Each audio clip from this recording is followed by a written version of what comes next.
my goodness, it's so good to see you again, even though technically we saw you a bit ago. Welcome back to Songwoven, the Lanya expedition. We're back.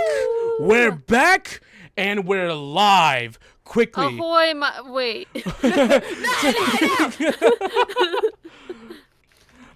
Oh, and to prove that we're live, someone type something in the chat and we'll read it back. Yeah, Tim, I love you. Oh, I love you too. Oh. Well, what JT said too would have worked for your bit because it's actually really nice. Oh, okay. He said they're back, the best people. Tim, and he types right afterwards. Thanks, Timmy. JT. Oh, Timmy. That's how he'd say it. Exactly. Oh goodness! Hello everyone. It's been 3 months since we last played Lanya. Because we've been focused on one of our anthology series, the Blackguard's Gallery. Just a pirate's adventure following the motley crew of the Blackguard's Gallery, which was kind of fantastic. I don't want to toot my own horn. You should. You should. Good job, Timmy. I will toot my own horn. Okay. So, 3 months. That's a quarter of a year. Which, putting it in perspective like that, it feels so long. We have been this channel.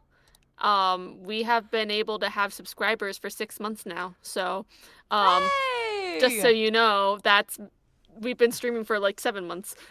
It does not feel like we've been around for half a year. No, I think we just started still. It feels like we just started. Yeah, It does. It does. It really does.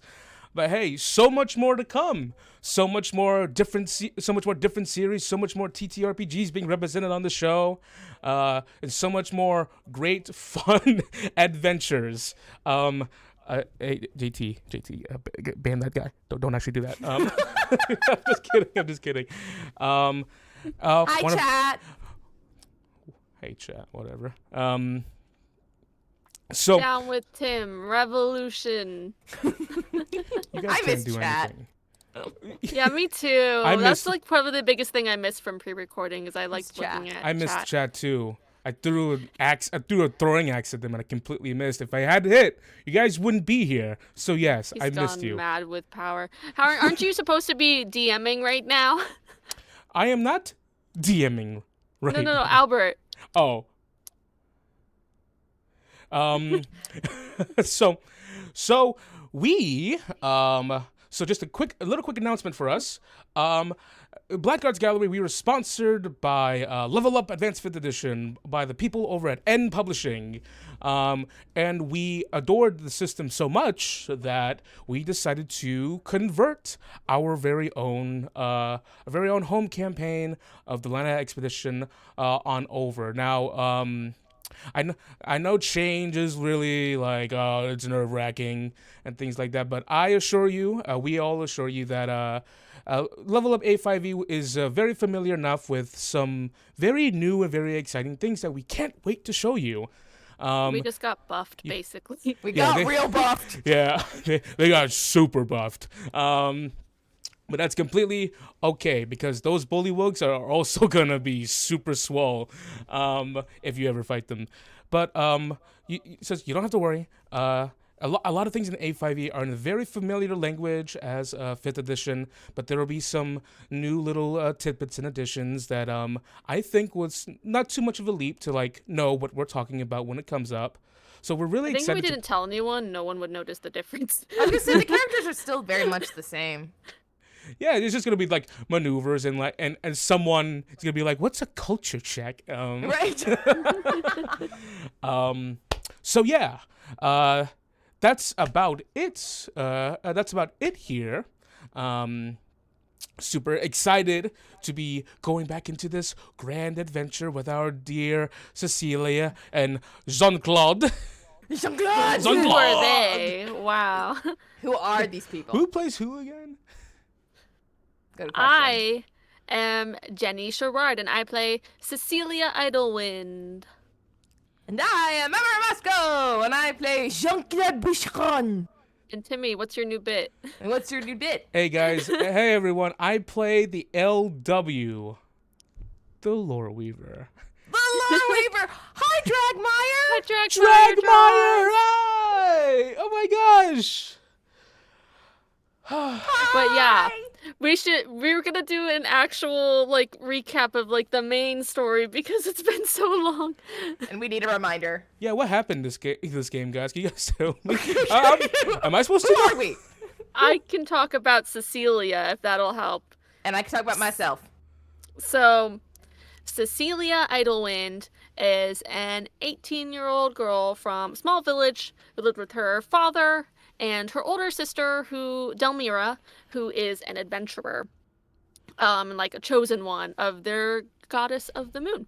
And Cecilia likes to study medicine and books. She's very bookwormy, and she likes learning about healing because a few years ago, her father ended up caught up in kind of like one of these like villain schemes. Nobody knows exactly what it was, some sort of like alien looking creature. And while the other people who were kidnapped from the surrounding villages turned out okay afterwards, her father never woke up. So Cecilia takes care of their dad while her sister continues to go out and adventure.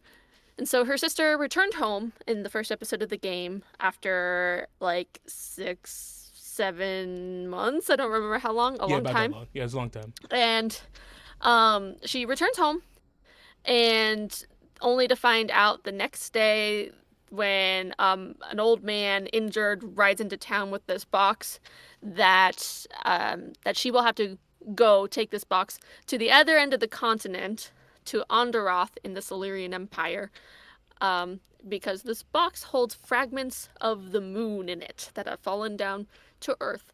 And so Cecilia's mad about it. She's upset about it because it sucks. And so she also has been wanting to get out. She doesn't want her sister to run away for numerous reasons. And she looks at the moon shards while her sister's catching up with her boyfriend. And the moon shards speak in a voice that she thinks maybe her mom would have sounded like, and say, oh no, I want you, not your sister. It says specifically, not your sister. You take me to Onderoth. And she goes, I was already thinking of it. Sure.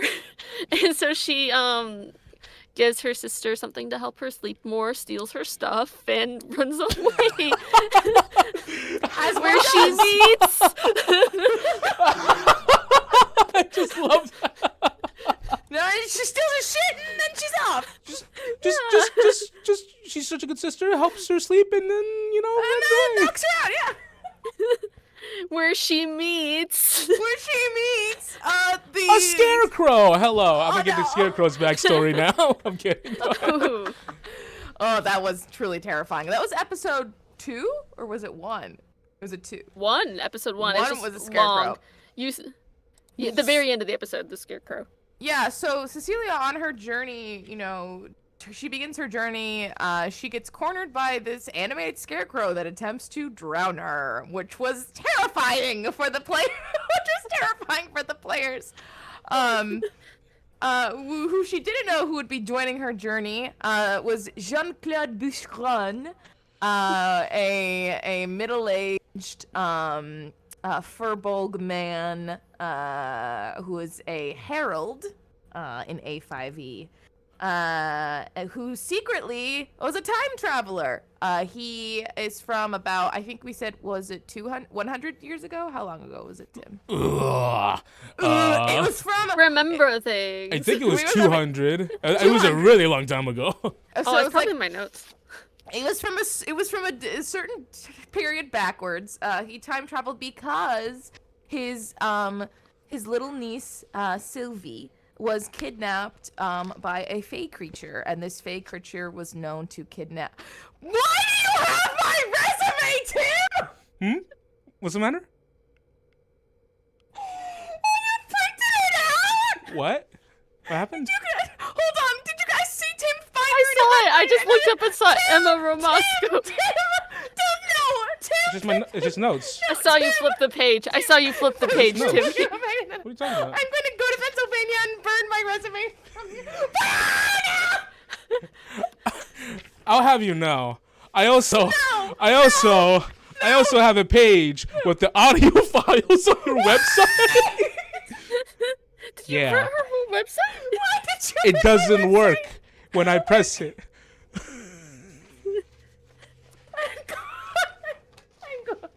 I'm gonna delete everything. I have. I'm I on have. the internet. I have. I don't want to know what else you have. Oh gosh, I wish Kendra was at the talkback. I had stuff for her too. Anyway, before I was so. Tim I has found my the note about your headshots. time travel. Okay, thank you. Wow. Wow, 200 years. 200. Okay. Oh my God. I love how everyone in the chat thank you guys. Oh God. Okay. So 200 years ago, these got taken. Whatever. No shit happens. Jean-Claude went after his niece and was trapped in the Feywild for a bit of time. As we know, 5 seconds. From the in chat is saying Tim pulls out Emma's baby pictures from his wallet. Actually, if we can, We contacted your parents. Happy And your old Mother's high Day. school. And my Here's old your high school- yeah, my diploma. middle school- here's my diploma. Oh my God. That was truly. Hey, you know, I was truly looking for a nightmarish. mezzo-soprano. No, shut up. I'm deleting my website just so Tim can't look at it. And he ended up here. He ended up in this timeline where he is a soldier of the Groven Guard. The Groven Guard is pause or 5. No, I'm just trying to focus he's my camera. his camera. Oh, his camera's unfocused. He which is essentially the park as a park ranger. But he treats it like he's the general of an army, where he ran into Miss Cecilia Idlewind and decided to join her on her journey and help Saved her. my life. And they're become their friends now. They're buddies. And because he wants to help this young woman, he also hates the moon shards, doesn't trust them, thinks they're evil. The end. I'm fine with them. I like them. She likes them too much. And that's where we're at. I started sleeping with them to my chest until I got a weird vision. In the last game, Oh, that's I right. guess I'll recap the freaking last game, which was I remember what happened. So as she quickly F alt set F like surges. For those who are listening, Jenny just type in a recap command on stream. I wrote it 3 months ago. And in the last session, well, the session before the last session, we had this nice heart-to-heart where we talked about all these nice things, about our personal feelings and things, and now we're besties. And now we're besties. And but then the next session, while we were staying in the inn that we cleaned up, well, we basically cleaned it up. We did not clean it up. We did not help. We assisted her emotionally. Other than that, nothing else was done. We played the cleaning up game and then didn't clean anything up. But Cecilia had a vision of Claude's niece, Sylvie, hiding from a hag and a mysterious entity who appeared under a pale red moon. I meant to reword this in new words, but I'm actually just reading the recap. Read the recap. Do it. Upon waking, Augustus, who is an Andrew Sphinx that we found in our bag I love him so of much. holding, who's now a cat, but he used to be a sphinx. He told me that it might have been a premonition of the past, present, or future. And he was also like, or it could have been a dream. It probably wasn't a premonition. And then he was like, it kept telling him, he's like, oh, maybe it's a premonition. Why is it such a big deal? Why are you freaked out about it? Who cares? And I was like, of course I'm freaked out about it. You sound crazy right now. Stop worrying about it. We learned a lot, actually. I have notes. We learned about, this Thara's Dune, this chained elemental who was stuck on this plane where Malar, the god of savagery, was sealed away also, and stuff, and that was related to it. There was, this alien creature I saw who appeared under the moon, and this hag, and it was wild. Sorry, this probably makes no sense. It's very scattered because I barely remember it. But then we continued on, and we went through a swamp, where we met basically a young Boy Scout who had lost his chaperone, and we found these bullywugs who surrounded us and tried to, threaten us, but they weren't very scary, and they weren't actually going to hurt us, we realized. And so we continued to pass, and we're like, okay, we're bringing this kid back home because I don't want this kid to die in the swamp, and then we'll go look for his chaperone, I think is what we said last time. Yes. And yeah, I remember the game. And we remember what we're doing. Absolutely.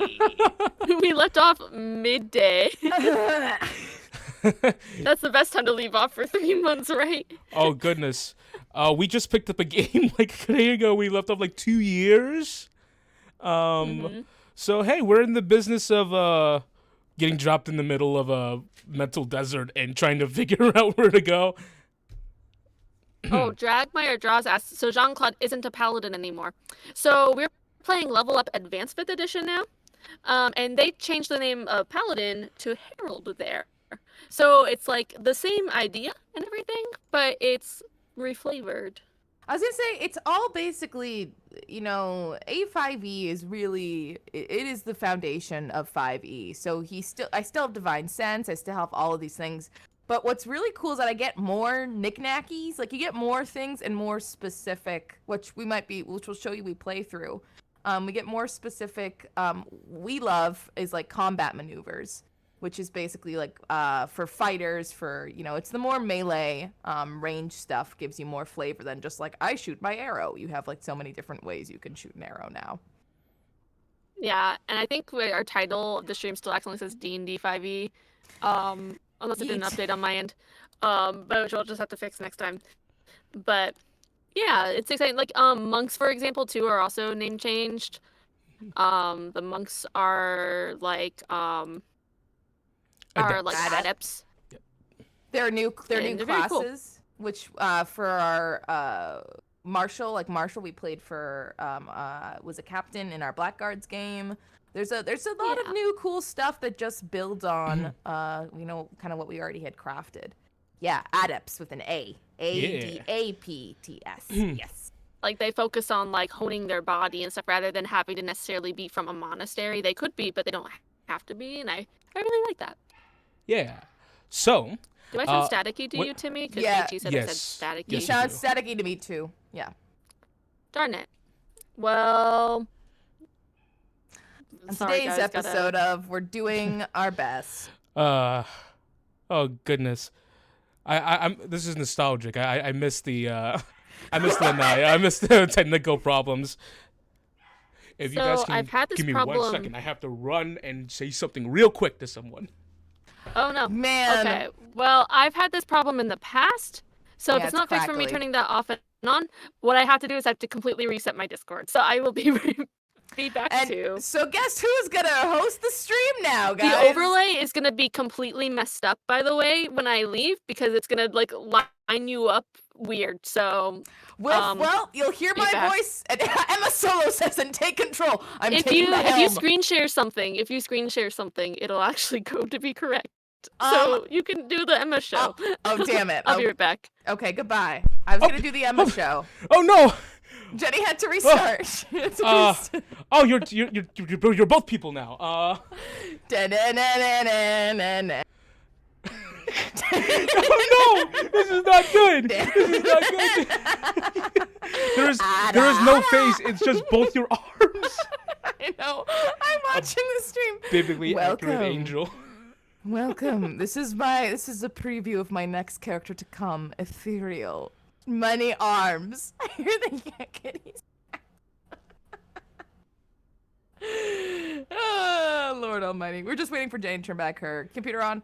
But yeah, we're excited. We're pumped to be back. We've got a lot of stuff coming up. We're really gonna try to support a lot more indie streams too. Actually, quick little preview. Tim and I are gonna be playing a new system next Sunday. Yeah. Gonna be a 2-player Dark Magic Dark Academia. No DM needed. No DM. Just the two of us. 2 players, 1 tarot deck. It's gonna be a lot of fun. 2 players, 1 tarot deck. That's what I'm gonna name the stream. No, don't do that. I'm scared. What system is it? Changeling? No, I haven't heard of Changeling. It's actually written by someone we played on our stream recently. Yes, Cassie Mothwin, who we played Clean Spirit in a Yep. couple episodes ago, has released a new system after a very successful crowdfunding campaign, and we are very excited to play it. Just for the off week, and then we will continue with our usual typical programming. Yep. But we just want to keep on pushing. I wonder if I move my. Nope, it doesn't matter. I was gonna say, I wonder if I move my face one way if I just keep my arms. You look like that this. one freaking TikTok filter. Oh, there we go. I Jenny didn't test returns. to see if it helped. It did. You sound better. Good. Yes. I used to get this problem every time I used Discord. Yes. Years ago, and Years it ago. stopped. It hasn't done it in years. And so we are back. To capitalize Hopefully. this as for a preview to Sunday. Emma, name a number from 1 to 1,000. Ooh, this is so cool. Preferably between 1 to 10. All right, we'll do 8. How about 8? Can you do 4? Oh, sure, let's do 4. Okay, perfect. Can you do 4? I have drawn the Queen of Cups. Ooh. There's so many cards. What the heck? I don't think the game uses this many cards. Oh, did you tell them we are off Yes. of Lanya for the next 2 weeks? Yes, that's where we capitalize. Okay. So pulling cards. Oh, Changeling is the same system as Vampire 5e. Cool, we gotta check it Ooh. out. All right. But before that, we've got Bullywonks to chat to. We got Advanced Edition. Level Up. Level Up. Advanced 5th Edition. Okay. Welcome. Not sponsored this Speaking time. of Not advancing, sponsored this time. speaking of advancing, I'm pretty good at this. Shall we? Shall we proceed back Because you onto said the you're road? good at it. Shall we proceed back onto the road, onto the Lanai? Shall we proceed back onto the Lanaya Road? Where we last left off, our intrepid duo had just ventured into Lundy's Marsh, a tepid swamp area located close to the coast of Cadvarum.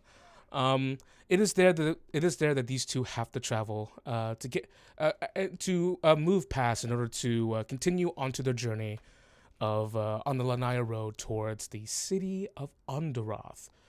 It is here that they've met a young Valor scout, a young member of the Adventurers Guild named Yim, who had lost his, who seemingly lost his attendant, his scout leader.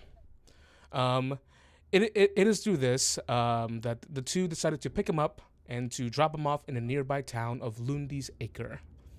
After escaping the clutches of the bullywugs, no quotations on the bullywugs, the two continue to make their tracks on the Lanaya Road.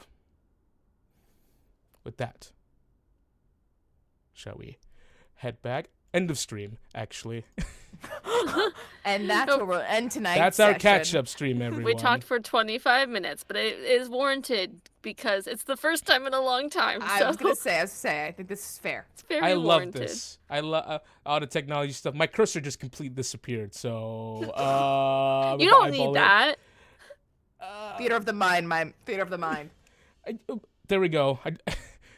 Their stats all 1. Except for the little boy, because I don't want him to die. I need my cursor.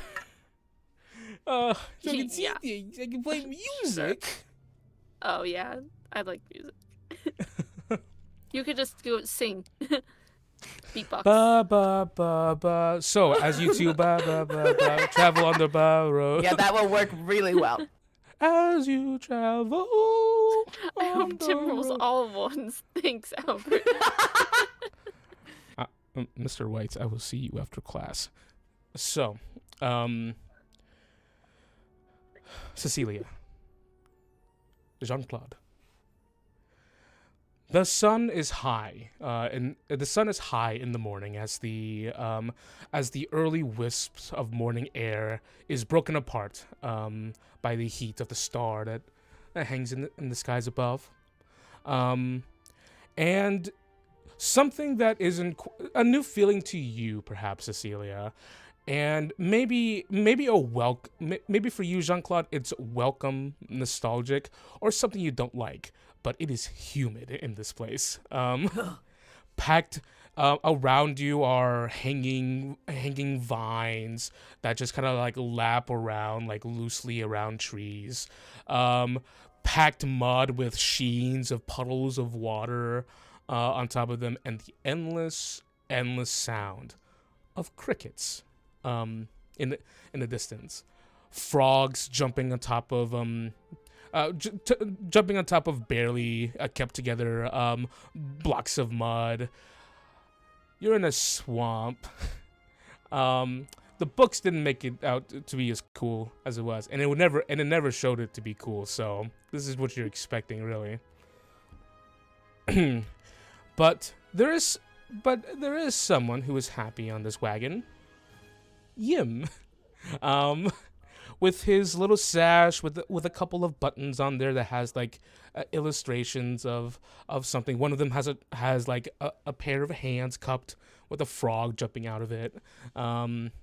He is sitting at the back of the wagon, kicking his feet as the wagon pulls along towards Lundy's acre. Jean-Claude, you're the one who's driving. And Cecilia, you're in the back, watching as the bullywugs that you've encountered disappear over the horizon, all of them collectively like croaking at each other, and most of them like communicating with like big shrugs, like, okay, we gave up. Yim, who is kicking his feet off the back, looks at you, Cecilia, and he goes, "So where are you from?" I'm from Adalera. Have you ever heard of it? No. It's closer to the coast. It's west of here. That's really cool. Yeah, it's really nice. You should come visit sometime if you get the chance. Oh, really? I haven't really traveled out of here for that much. Me Like, neither. ever. Really? Is this your first time here? Yeah, it is. Are you an adventurer? Yeah. Well, now I am, since I'm adventuring right now. Where's your That makes me an badge? adventurer. Badge? What rank are you? Do I know what he's talking about? No idea. Well, I'm not like that kind of adventurer. What do you mean you're not that kind of adventurer? Looks to Jean-Claude. Are you an adventurer?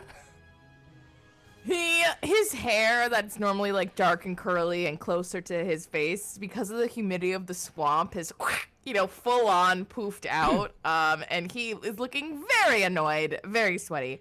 And he raises an eyebrow and goes, "No, I am just a Govan Guard captain." Rolls back his shoulders a bit. Oh, that's not as cool as an adventurer. Actually, it's very cool, I will have you know. And he's kind of adventuring now. It's just like kind of like a side job, I guess. You see, adventuring is for all the free of heart, but and he smacks his like metal armor so that it clank, clank, clank. Hits himself a little too hard. I have a sense of duty to those who wander through groves, to those who seek guidance by. Is it dark out? No, it is very light. Moon sunlight. The moon sunlight. The moon sunlight. You see it, and then it's top secret, really. I can't go into it much more, but don't worry. One day, you too will be able to do what you know. Occasionally. Hi, Oh, work films. Wow. Hello, Indy. Looks to Cecilia. He's really cool. That's right. Yeah, I've heard that a lot of times. People say it all the time, everywhere we go. He's You see his giant puffy hair? He runs a finger, like he's trying to be like super suave, like like in those romance novels where he just sweeps his hair back, but it's so poofy that his hair gets stuck in it. So now his hand's stuck in his hair as he's like, oh yeah.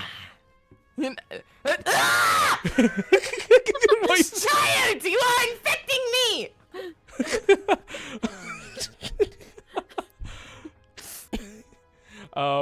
Sits down next to Cecilia, and goes, well, if you two aren't in the Adventurers League, maybe after we stop by the House of Waffles, we can stop by? The House of what? The House of Waffles. We have one Oh. here. It's really, really good. I've never gotten to go to the House of Waffles, but Delmira used to tell me about it all the time. Hold on. Oh, okay, hold on. House of the Waffle, right? Okay, hold on, everyone. Your leader, he points to the little boy, is missing, and you want to get what? I think we should find her so that she could enjoy the waffles too. No? I agree, actually. Well, I'm told that food is really important, and like, I'm so hungry. Oh my God. Can we Well, stop maybe by we can- and can you Is there a buy it for drive-through? me? Can you buy it? A ride Okay. through? Where are parents? Where are they? We're gonna drop them off with your parents. How about that? Oh, I don't have any parents. Do you have a guardian, though? I stay at the Adventurers League. Oh, shit. Do they feed you? Yeah. Oh, good. Okay. So we can just drop him there. With my badge, we have a 3% off at the House of Waffles. Oh no! Especially 5% off the kids menu. Okay. You know, I would. He looks at We this. can He gives stop really Cecilia a look. quickly, I guess. We're stopping really quick, and then we're out. So I guess usually trips tend to be a little bit long. It sounds like if you want to hear the whole story.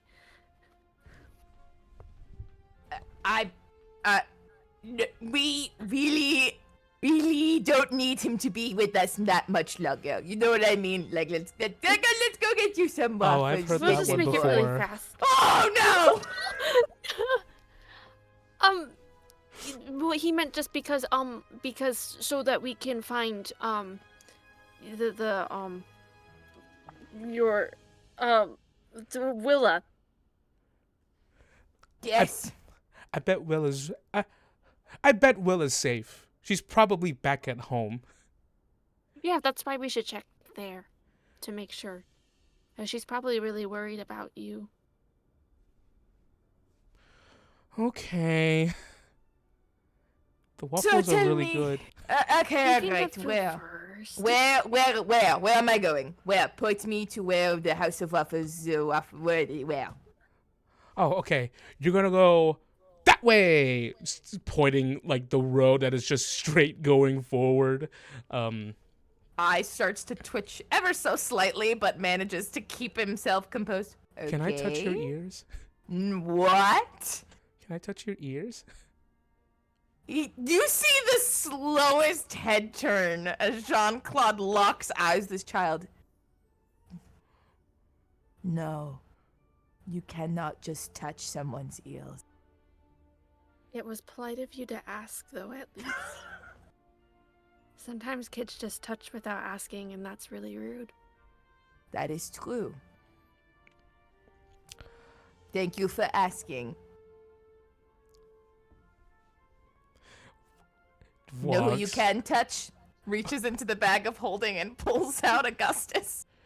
Here, look, cat. You like cat. Grabs the cat. Augustus seems like confused for a moment. Meow. She tries to whisper to Augustus, if he pets you, you purr. Hi, little kitty. Purr. Yeah, he's a very special cat. He's a real weirdo. No. He's special. He's special. Not many kids get to pet this one. Let me tell you. Very, very special. We have a weird cat at the Adventures League too. His name is S'mores. Oh, what a cute name. Hold on. Is S'mores related to Marshmallow by any chance? No. Tim? No. Tim. He's gonna still standing up and talking and fighting too. So yeah. You venture forward. As time passes, it gets harder. And for you, Jean-Claude, this is the worst possible thing that can happen to you. Armor, too. Yeah, it's hot. It's disgusting. We're both heavy armor people. We're both heavy armor. We're dying. But eventually you do see the signs. And there are posted wooden signs that seemingly direct you, informing you of your distance, your encroaching distance to Lundy's acre. You're going to say the House of the I was Waffles. going to say House of Waffles. It's clearly our destination.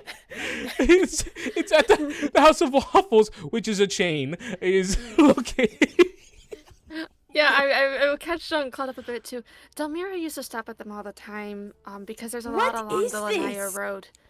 Well, so from what she's told me, they are like this nobility-themed restaurant. What? But they have like a continuous story between all their locations and like different houses between breakfast foods.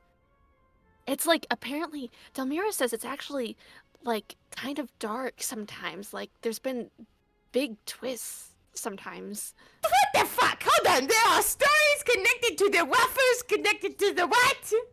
Yeah, the House of the Waffle, that title one, because you know the waffles are really a really strong house, like they used to be the kings or something. That's just what Delmira told me, though.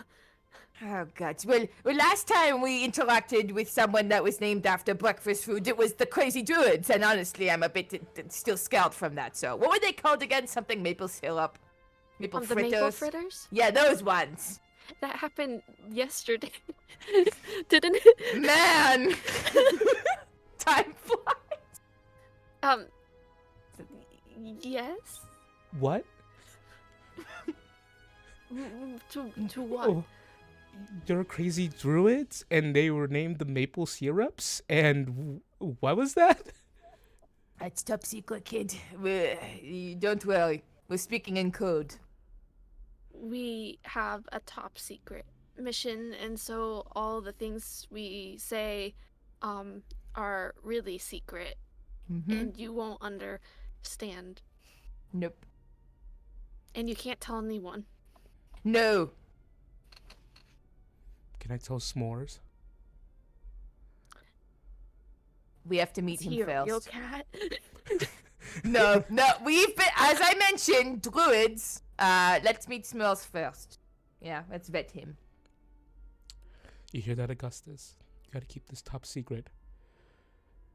Yeah, meow. Augustus seems so annoyed. And then venturing further, you see that the sides do split. There is, this sign leading to Lundy's acre, but underneath it there is like a little footing. It says you are encroaching. It says onto the Lundy's House of Waffles. Oh, Jesus Christ! Okay. And then he says, "We're so close. Oh, I haven't eaten there in a long time. It's gonna be so great." Is the food really that good, or is it just like, decent? They have something called a grand slam. You have to throw it into your mouth to eat it. You have to slam it into your mouth. It's great. That's what? Yeah, What? biscuits and gravy and eggs, and it makes this great sound when it hits you in the face. We're going to be attacked. Okay, all right. Great. Yeah, this makes sense. As your kid, the chat's. Chat is off. Chat We- is off on a tangent. Timmy and I made this up back when like House of the Dragon started coming up. And we kept it secret for that long, and I totally forgot about it, but Timmy didn't.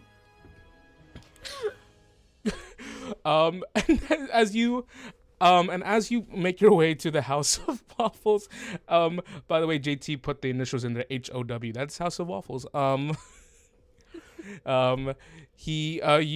You begin to like as Yim is like, okay, turn over here.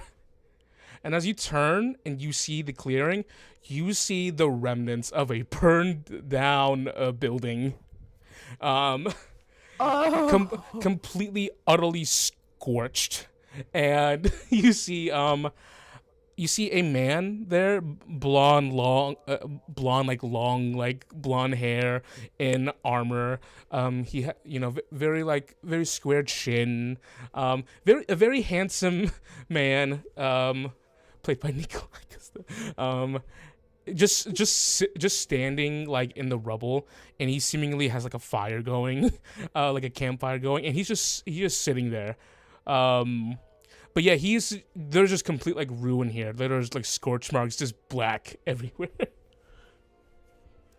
Excuse me, sir. Do you happen to know where Hark! the? Oh boy, never mind.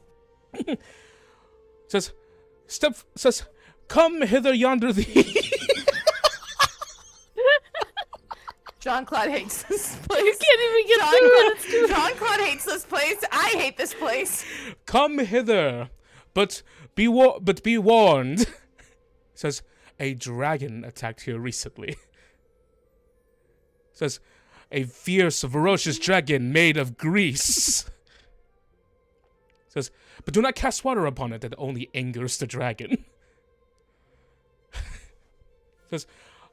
Says, I see you have come to peruse the House of Waffles. To whom do I own the pleasure? Jean-Claude leans back to Cecilia and goes, "What fucking language is he speaking in? I can't understand it." I think that's just like the in-universe. I don't know. It's just like I think they have different dialects too along the road sometimes. Youth are not understanding my language. Just, Privy, sera, the house, what? I am part of the Pranister family. And I speak in a language that is quite universal. And he pulls out like this small like rock that has like etched onto it, like there's a house, and he hands it to you. Just, do you understand that that's do you? All right, you know what? Looks to the kid. No waffles. Oh well, too bad. Good luck to you, buddy. And he's going to. Do you have Wait. here still? Ah, yesif. Timmy. Cecilia, let's look at this logically. Is this well meant? We already told affirmative. him that we would. There's nothing left. I says, I do have an emergency menu, even though the accursed dragon came by and burnt down my family's building. My king's pan. What is your name? Pranister? I'm Jerry. Jerry Pranister. Is that with an A or an E? I hate this so much. An A. No, Timmy. Now, forsooth, cometh, bites your thumb at me. Or you can invite what we have on this menu, emergency menu. He starts handing, he offers like this emergency handwritten menu. Immediately just passes on, not even looking at it, is still trying to comprehend what the fuck is going on. Do you know how to read him? Oh yeah, of course. He looks at the menu, and you just see like, oh, Jerry's ruin, Jerry's grief, Jerry's very tired. Maybe never mind. She takes it when she was about to show him, and she reads. Jerry's grief looks really good. Smothered hash browns. Yes, smothered, like my family's fortune and my legacy. Oh, that's why you did that. Okay. Is there anything you want? You want Augustus? I mean, wait. I'll get the most cat thing. Jean-Claude. You know, you have like coffee, you know, just something espresso perhaps. The king's pantry was the last defense against the dragon's fire. Unfortunately, all the coffee has been, like pre and post roasted. Yeah, you know, I'm good. Thank you so much.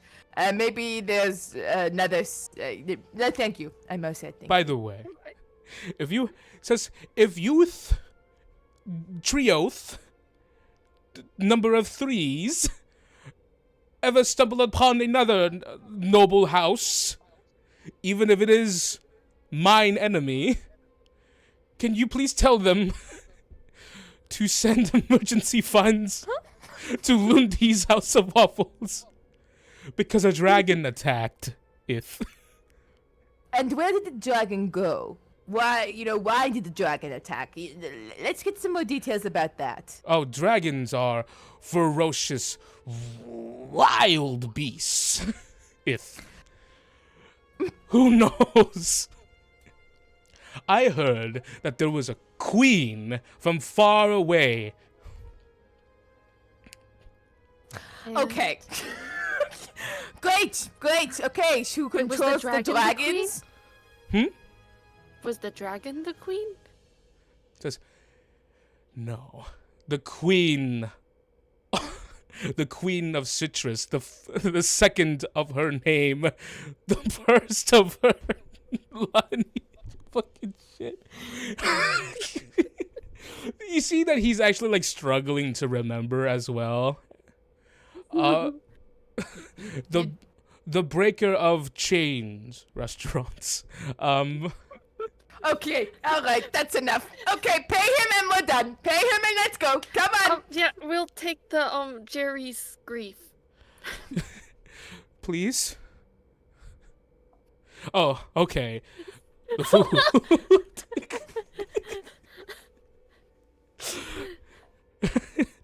And he just starts.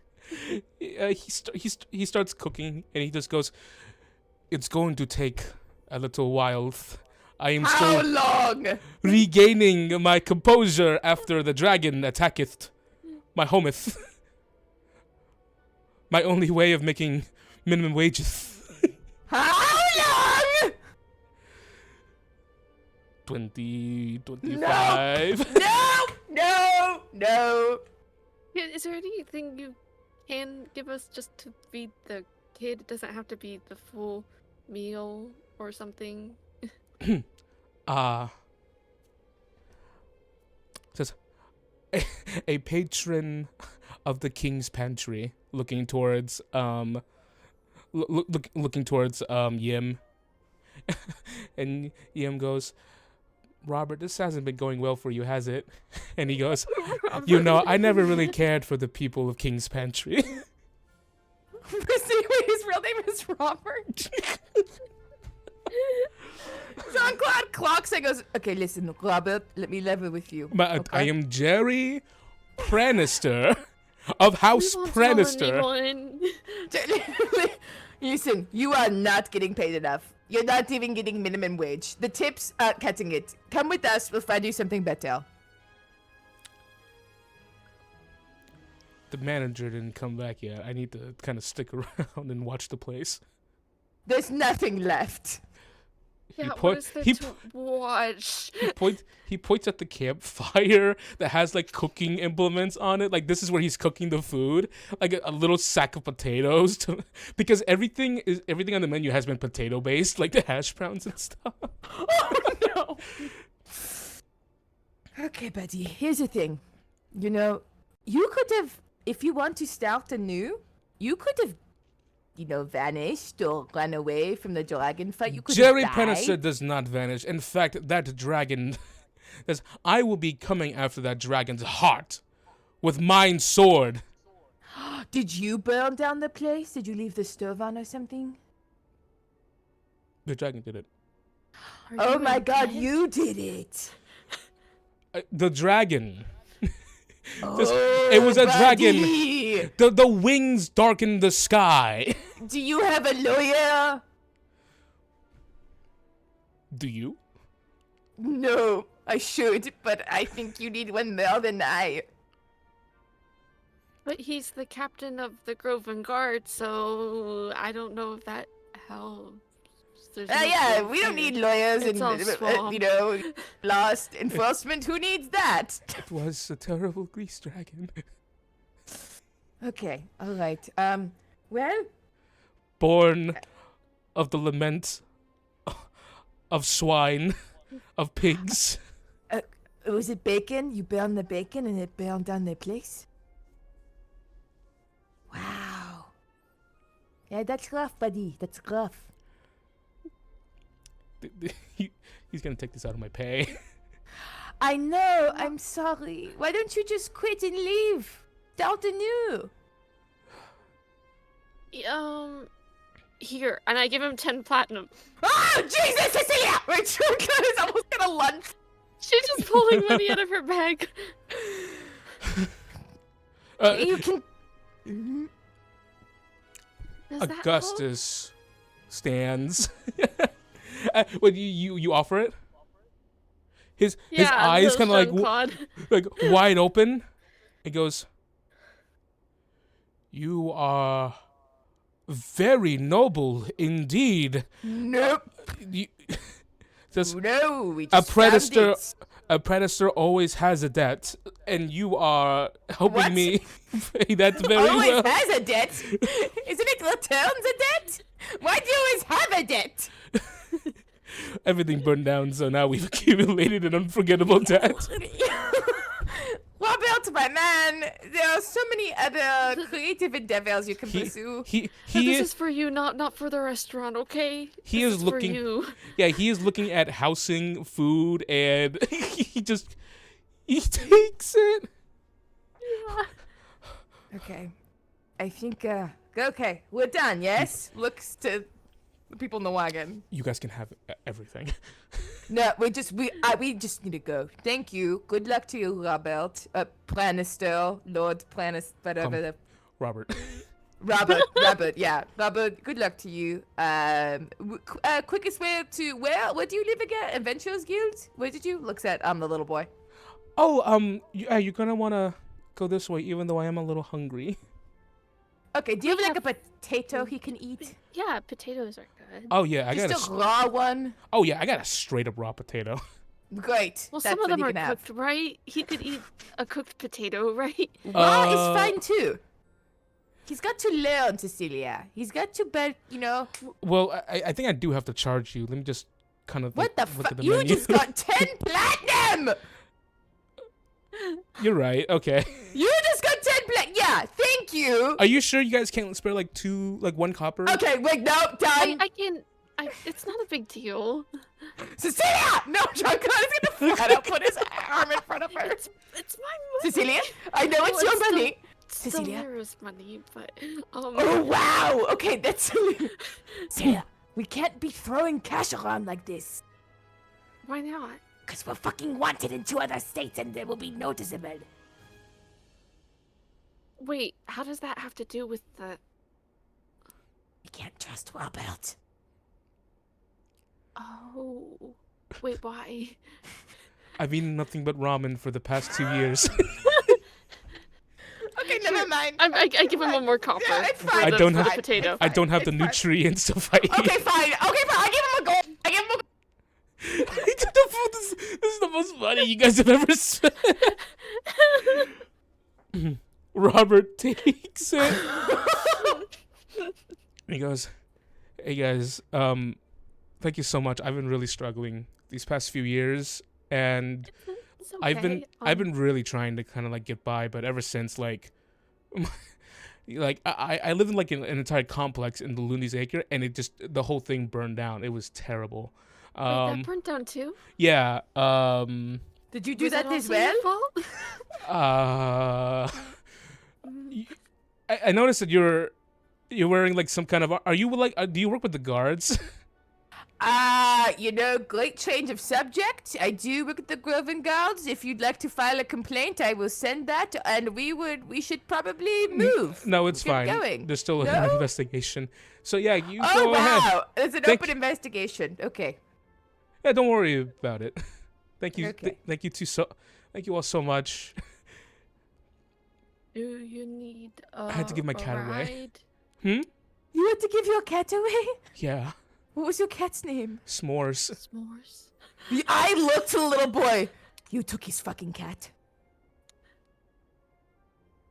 You Who did? are you? Looking at Yim. Don't say that word in front. He's a man. He will grow and to learn, and you well. Did you take that man's cat? I just found the s'mores with he had like a little collar and he just kind of really got comfortable. Gus stands on his hind legs and he goes, "Hello." No. Says, even though Pushes you him are down. even though you are what the fuck? The druids. Yeah. Druids, you know how they are. She throws the cat in the bag. Wait, hold on. Druids, you know how they are. Shoves them in a bag. Yeah, I guess I do know how they are. And then the cat just goes in the bag. They're really easily transportable, these druids. Very fascinating. He cat likes girl. it. Anyways, we should get going and find your. Yeah. Yeah. You Bye, Robert. Please try to be careful with fire and stuff because. yeah, that wasn't me. Okay, bye. Bye. We're off. Get us out of here, please. I didn't even get a potato. Okay, you know what, kid? And Drunklo is like, so that was for you, and now we're done. Now we go drop you off at home. Here's an apple. Thank you. You're really nice. Thanks. Can I touch his ears? Oh my god. Not. He already told you no. But what about you?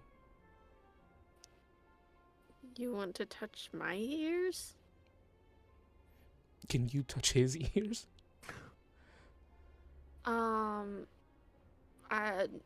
No. Okay. And then John You could talk to my. Never mind. Don't bring out You're- Apheus. My son, I was gonna say. Don't bring out Charles either. You actually. I miss Lanai. Yet again, these two people are entrusted with bringing the moon to the. Yeah. This is, yeah. Yep. Just reminding the folks at home. We have moon shards on my pocket. I have moon shards right here, and Oh gosh, you begin to. The journey continues. Unfortunately, this House of Waffles was a stinker, but maybe the next one will actually. My god. Um. Chain is cursed. So, you eventually begin to see the faint image of a of a civilization that begins to get fully realized as you draw closer, past the past the weeping willows and the trees in the swamp. You see that the mud packed road eventually goes from soft to hardened and cracked, as you are now traveling onto much wagon friendlier roads.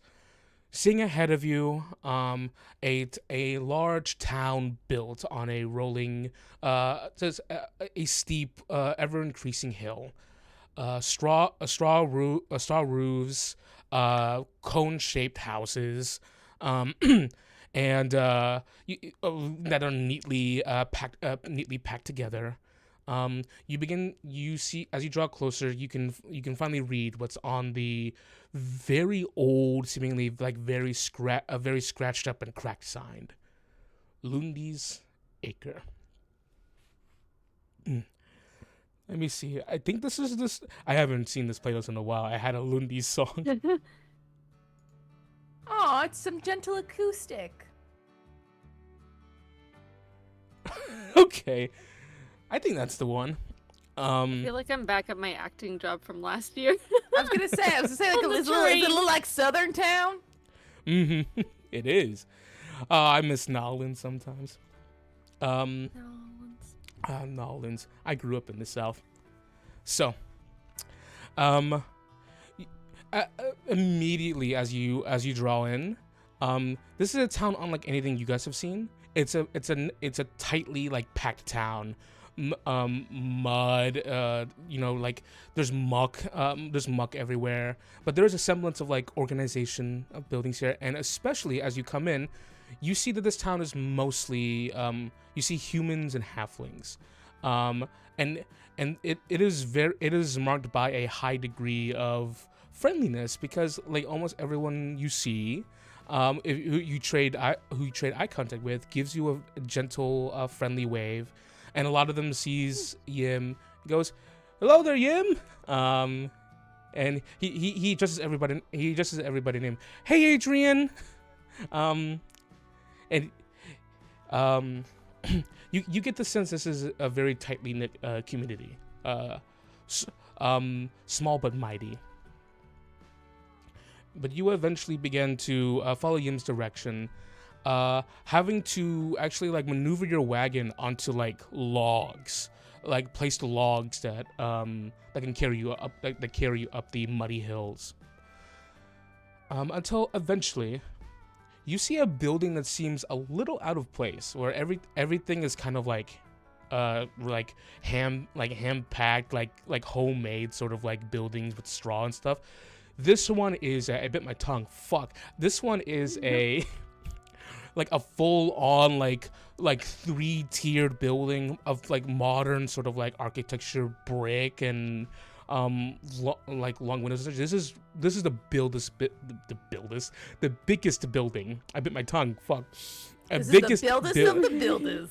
Oh god. It's a building. This is Are the you okay? biggest. I bit my tongue and now Okay, so are you? Is your? You need a Water. second. no, I'm just salivating a bunch because my tongue was really tasty. Let me get some water. Wow, Sylvia. Oh Jesus, Cecilia. Whoa! What a slip up there. What a big building that is. The buildingest of the buildings. It is really building-esque. It is very building-esque. Quite a tight-knit town, it seems. It looks like it was built, and I guess that's what it takes to make a building, is Yes, building it's it. building. Yes, building. Can you guys come in with me? To do what? Yeah, sure. That's probably a good idea too, to see if Willa's there, or This is unless how- she looks at Jean-Claude. This is how I know we're playing Lanya again. A question is asked, and so he goes, "Yes, of course." And Chongla goes, "Why?" Exactly every time. She goes, unless you. She looks at Jean-Claude. Yeah, sure. Do we need to drop you off? Or what do we need to do? You should just talk to the the Maven and tell him, and maybe you two can be adventurers too. Well, we are adventurers. Yeah, we're already set. Well, good. And That's cool. That's nice of you to offer. maybe I'll get a badge out of this. Okay, you want us to get a badge for you. Okay, see, now I get it. Fine. And he'll park the wagon. It's all for profit. I got you, kid. I got you. What you saved us, escorting the elderly. What is it? Recruitment? Recruiting? Oh, I don't like that one. I've been really struggling to get that one. Every time I approach somebody, they think I'm ambushing them, which I think it makes sense because I keep jumping out of trees onto people's wagons. Oh. Okay, one, they shouldn't have children recruiting for anything. That's a bit culty. So, we'll get you this badge so you don't have to do this again, okay? It's a cult. Nope. Okay. You're already getting out of the wagon. He's striding in. As you're getting closer to the to the Adventurers League, you do see I think you of all people, like Jean-Claude, knows what this is. The Valorous Adventurers Guild, which is an adventurers guild that's found throughout the not just the region but the continent. An organized like group of adventurers who like goes out and like and quests are set, like people could put stuff on a bulletin board and adventure will help, and there's like an organized ranking system and stuff. You've probably seen one or two adventurers. Maybe some of them were like actually like doing good around the town you were guarding, and some of them were like, you saved the crops, but but also you kind of like burned down everything else around it in your fight with the wolves. Yep. So adventures are a mixed bag for you. As you get closer, as you press your hand on the door, I need the two of you to make perception checks. My passive perception is 21, if that helps. I think you just succeed, actually. Okay. Cool. My perception is standard, so standard 21. That's not too bad. Oh, we're both good. Yep. Very good. The two of you, as you get closer to the building, you do spot. So above the entablature of the door, there's like a dome shape, like a second level, and you see through the blinds a set of eyes peering down at the both of you. And as you get near the door, Jean-Claude, the window is open and the eyes leave. Someone has has watched you, it seems. Okay. Take note of that. Quickly looks to see if Cecilia clocked it as well. She's just looking up, so you know. He nods and like kind of gives her like an eyebrow raise. And goes, all right, kid. Anything else we need to know about before we drop you off and chat to your friends? He's already like walking towards the door. Okay. And he goes, "Oh, Dean's really cool. You're gonna really like him. He's kind of like my dad." Who's Dean? Oh, he's the Maven. He's the kind of like the boss. Okay. He puts you see he puts his hand at the door and he goes, "It says, are you ready?" Yes, we are born ready, are we not? He opens up the door, and you see before you like an empty hall. There are like long tables, like cafeteria like tables with like benches and stuff. There's seemingly like a stacked bar on the right and like an administrator area. It's a very large building. You see just sitting only one person there. All the way at the other end, an elven woman with a pale skin, slicked back hair. She's dressed very nicely. You see that she is just has her like head in her hand, just seemingly like very stressed. she just lets out a big sigh and looks towards the two of you. And you see Yim just goes, "Hi, Elise. Where is everyone?" And he walks in. And she does not answer. She just kind of sits up. And she doesn't say anything. Do the two of you come in as well? Yeah. I think before they'd walk in, he would say very quietly to Cecilia, "Let's be careful, yeah?" Yeah. Yeah, I'm so careful. And he- Always very He much. points, he looks to like the pocket where he knows she keeps the moon shards. Yeah, she holds it. Yeah. And then Hunter. So, as you make your way in, all of a sudden, you with your passive perception, Cecilia, you notice now that you're in here that she's not the only person in here. There's actually way more people here. You can sense their presence. People hiding behind the bars, hiding behind the railings on the second floor. Quick note That's too.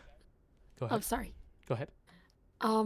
I also now have a specialty in perceiving invisible objects. None of them are invisible, but you. Okay. Fascinating. You're just gonna. I'm just never gonna be able to sneak up on you. I have to Excellent. accept that. I took that one specifically because she's done it twice in the game, and that just seems too specific not to do. You see the elven woman who's clenching her fist. Kind of goes, "Hello, Yim. Good to see you again. Hello, fledgling adventurers." And then you hear a trumpet. As all of a sudden the sound is filled with the room is filled with laughter as you see people begin to stand up behind the bars, empty tankards and such, slamming their tankards against it's like a musical number starting. I was gonna say, is this like medieval times? Like John Con is in absolute shock and horror. A really large muscly men, really bearded muscly men, orcs and Goliaths and humans are doing cartwheels as they kind of jump over the railings. This is bewildering because all the attention seems to be on you, and as this really triumphant theme just starts playing as people are busting out these instruments, and then you see the big muscly men start going, "We are the Adventurers League, and we are in need of adventurers. No. Adventure we seek, cross land and sea.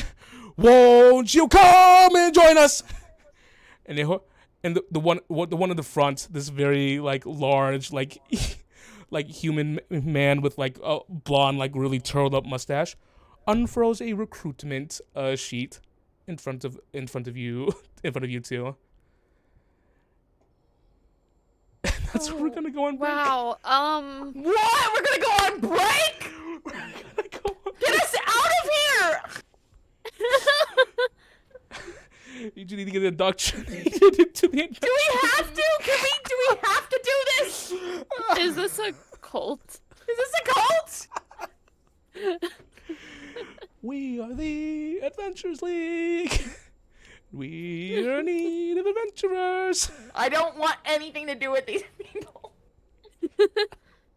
Yeah, you have to learn the whole song. No. Through land and sea. Nope. We are the Adventurers League.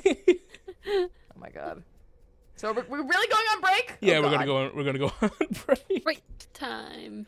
Alrighty, we'll be All back. right, everyone. We'll be right back with more Lanya. We'll be right back with a detailed indoctrination. No! We'll see you when we come back. You have choir practices on Wednesday at 8.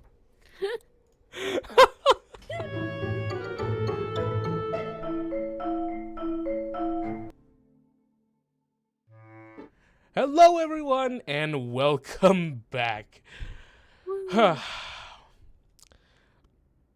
So, You guys ready? I'm crying. Of laughter. I'm kidding. We leave adventurously. Oh gosh. Oh God. Here we go. Love Hearthstone. So, where we last left off, the two of you are surrounded by just by just large large just seemingly adventurous people of the guild, and a large man who is currently positioned in front of like two like flexing like huge guys, has unfurled this piece of paper which is small in his hands. And the music stinger had just hit, and the two of you are they just ended, and the two of you are just standing there, and they seem to be just awaiting your reaction. And Yim is just like bouncing, like so happy.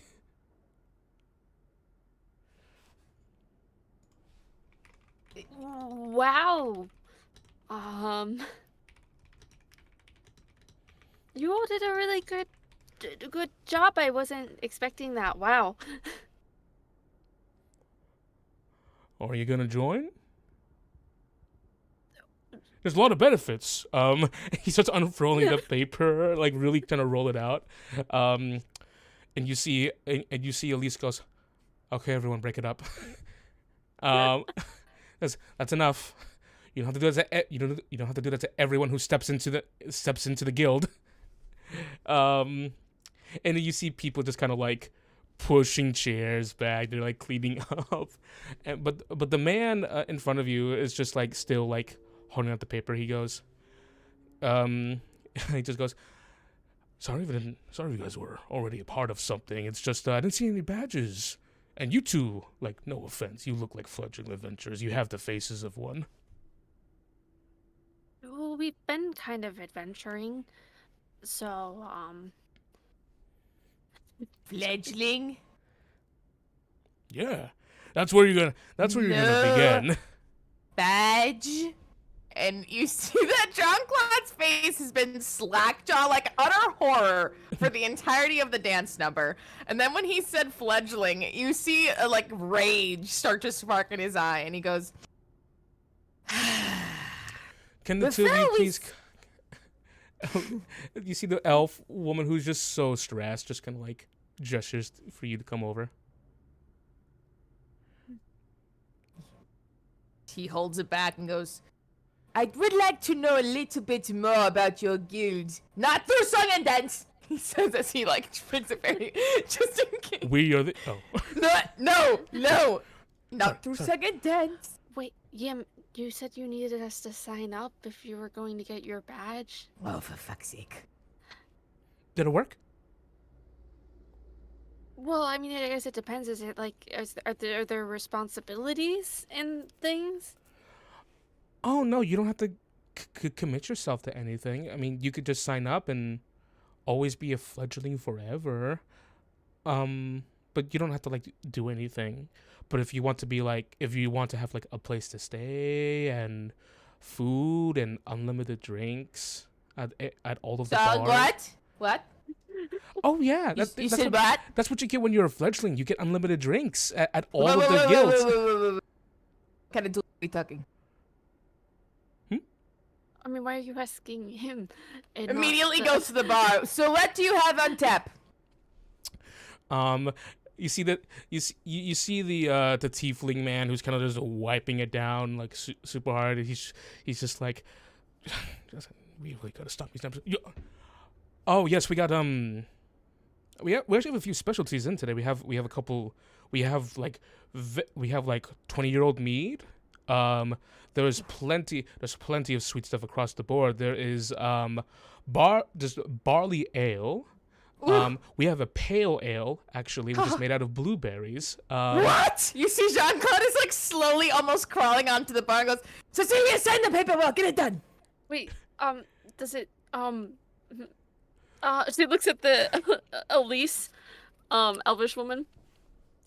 Does it cost anything to join? Do you have to pay like dues story. This is an expression.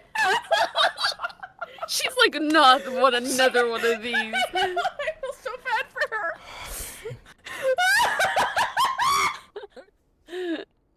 Every corporate working in America is.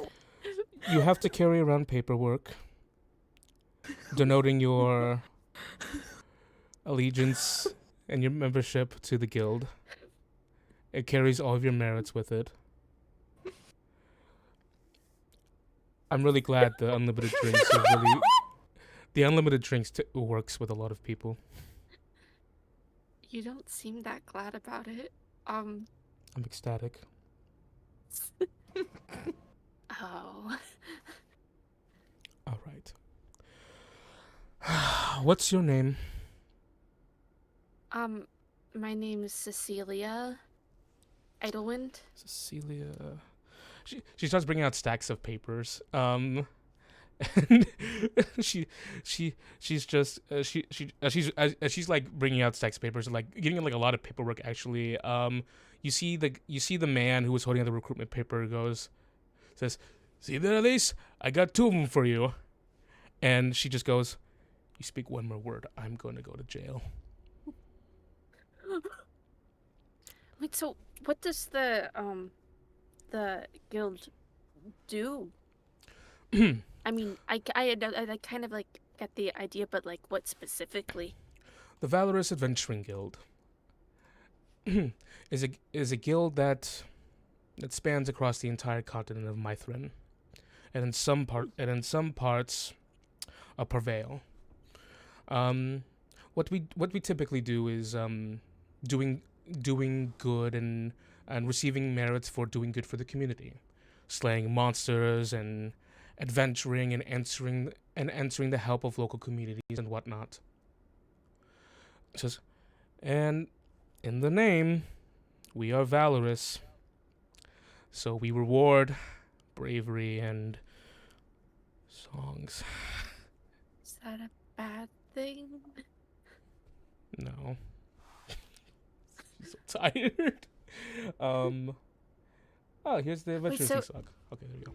They're all across the continent. Are they in the Silurian Empire too? Oh, yes. A lot of them. Well, that's where we're going. So, You can find us in every nation on this continent. And your merits will carry between each one as she's writing and seemingly citing her name, Elise Nevregard. She's writing her signatures on these papers. And she just goes, once you are officially registered to be a fledgling, you are given free board across all guilds if they have available rooms for you. Free drinks, but not food for some reason, which I argue is more important. She's right. She's when she says that, you see that her where she was writing it, that like she's pushed in, so the ink is even more like darker where it is. She just goes, You're just going to be doing really small things, saving someone's cat from a tree, going into a dungeon or whatever. That's like big league stuff. well, we killed a chimera on the way here, like 2 days ago. Yeah? Is that like also like fledgling stuff, or is that up higher? That's I consider that to be a lot higher. Okay, who did it? 2 of you? Mm-hmm. All right. You have proof of the kill? No. You Well, gotta bring proof. She goes, well, we might have a witness. She really kind of wants to show it off, but is Jean-Claude paying attention to this, or is he too focused on the bar? Oh, he is fully at the bar, sampling each, swishing them around, like, no, no. This one's actually local to the Lundy. It's called mud juice. It sounds bad, but give it a drink. All right, my man, I am trusting you. It's free. What can I say? And downs the hatch. Oh, So yeah, he's terrible. all but distracted. We didn't take any of the monster or anything, but we have someone with us who saw us do it. Does that count? Shh. Can I meet this person? Does it matter if they're a cat? You're gonna fit right in. Go ahead. Augustus, Meow. you don't have to pretend to be. I told them you can talk, so I'm sorry for just rushing you into the bag so quickly. I just didn't want to scare the kid. I've taken on this form of a black feline. Says, so I may not be scary to humanic individuals. Is that Yeah, a in a cat? way, you talking was kind of a little scarier, though. Is that a cat? It's a cat. It's a talking cat. His name's Augustus. It's a real talking cat. Is he a druid? Anyway, I was talking with him. Is he in a bag of holding? How's he alive? He doesn't have to breathe, so Okay. Whatever. Augustus, you saw us kill the chimera, right? He looks up towards the desk of where where Lisa's standing behind it. He goes, "Yes. Allow me to tell you all about." And as he jumps up, he falls backwards again. No! He slips and... No, I'm alright. I'm going to get it. I'm going to get it. You have to look where you're landing before you land. Oh, really? Sorry. Oh, I'm sorry. I didn't mean to. That was very uncouth of me. I'm just gonna go ahead and write down that you killed the Chimera and save me a little bit of time. Yes. I think that's still going to put you at a fledgling rank, but if you talk to the Maven, if you talk to the Maven at any place, they can see about promoting you. How do you get promoted? Once you earn enough merits, slaps a paper down in front of you, where you see that she writes "Kill the Chimera plus 20," and to promote you need 3 points. She goes, once you get enough, and once a Maven deems you as necessary, you can go ahead and increase in rank, which will grant you extra benefits.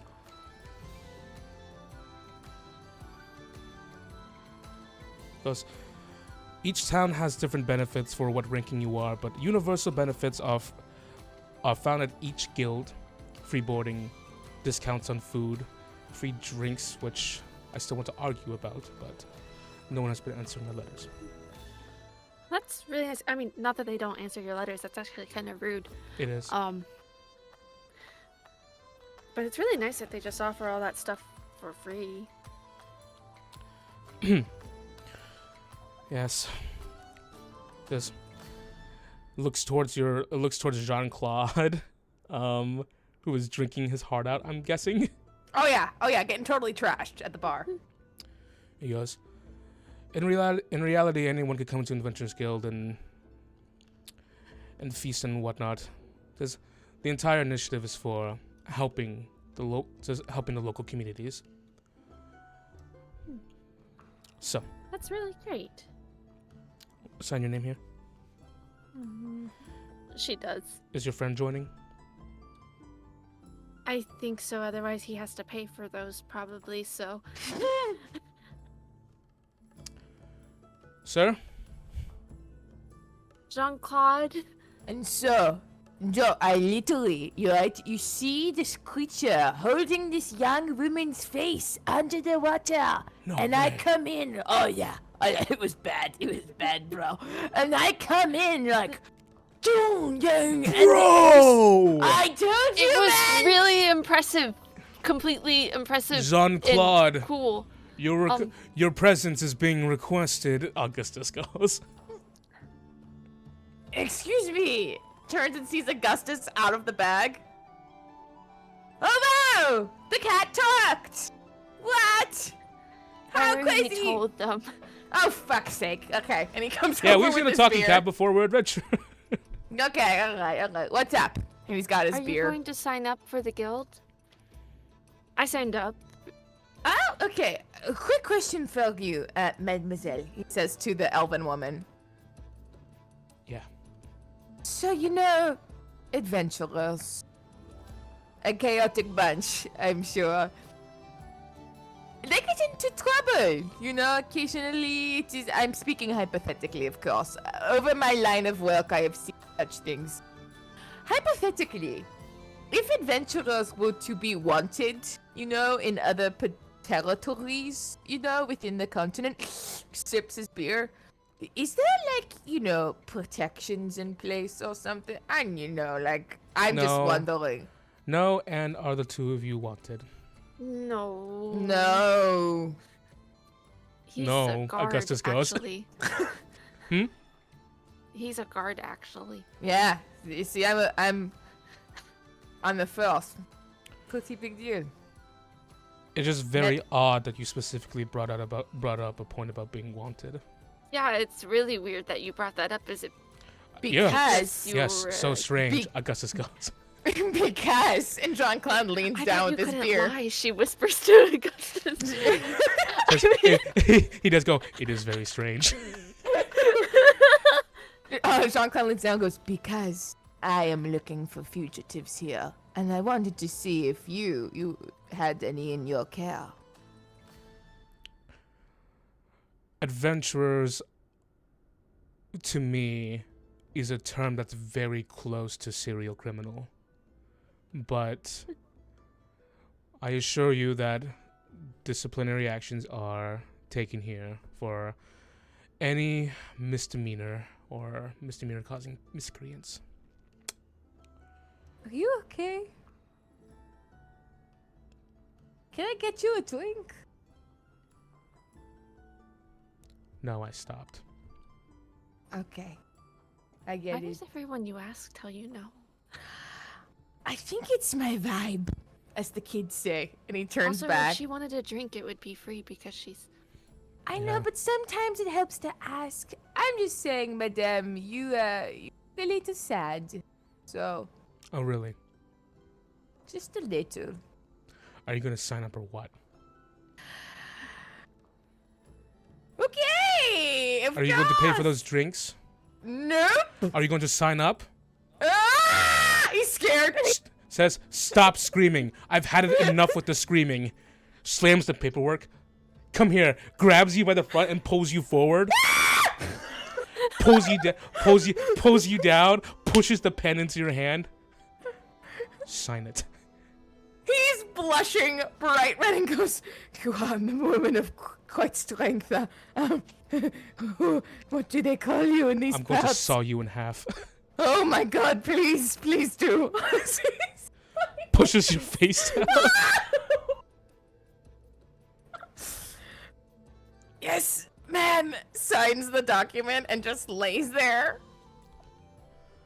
Not moving, still lying there. And Get up. He turned. Get up. Get up. Stands up at attention. And I'm like, Pulls the paper.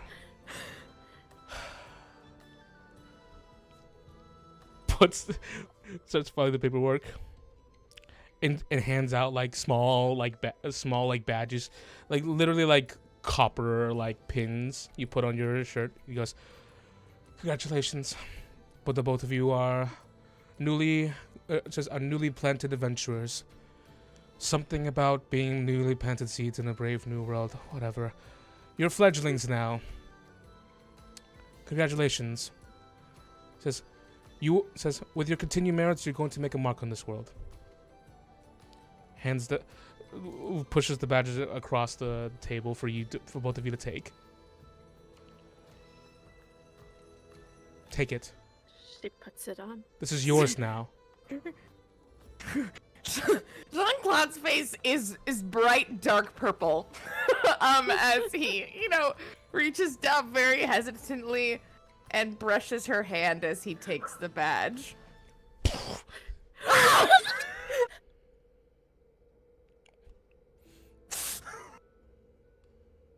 Shit! Stands behind Cecilia. Captain Valathani a little bit. She mutters to Augustus, who wasn't there for that yet.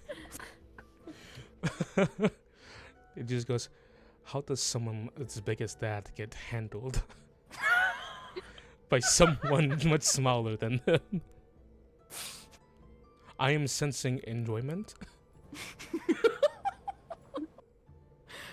It's Jane and Brooke 2.0. Oh no. No. Yeah, so when's the mountain gonna start? Jenny! Sorry, Timmy. Jenny! Someone clip that!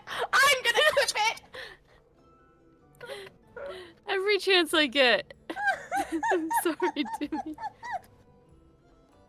I'm doing it right now. The song in half. Okay. Everything's okay. Everything's okay. It's gonna be okay. Oh gosh. Give me 1 second here. So, as the two of you walk away, she just goes, "Congratulations."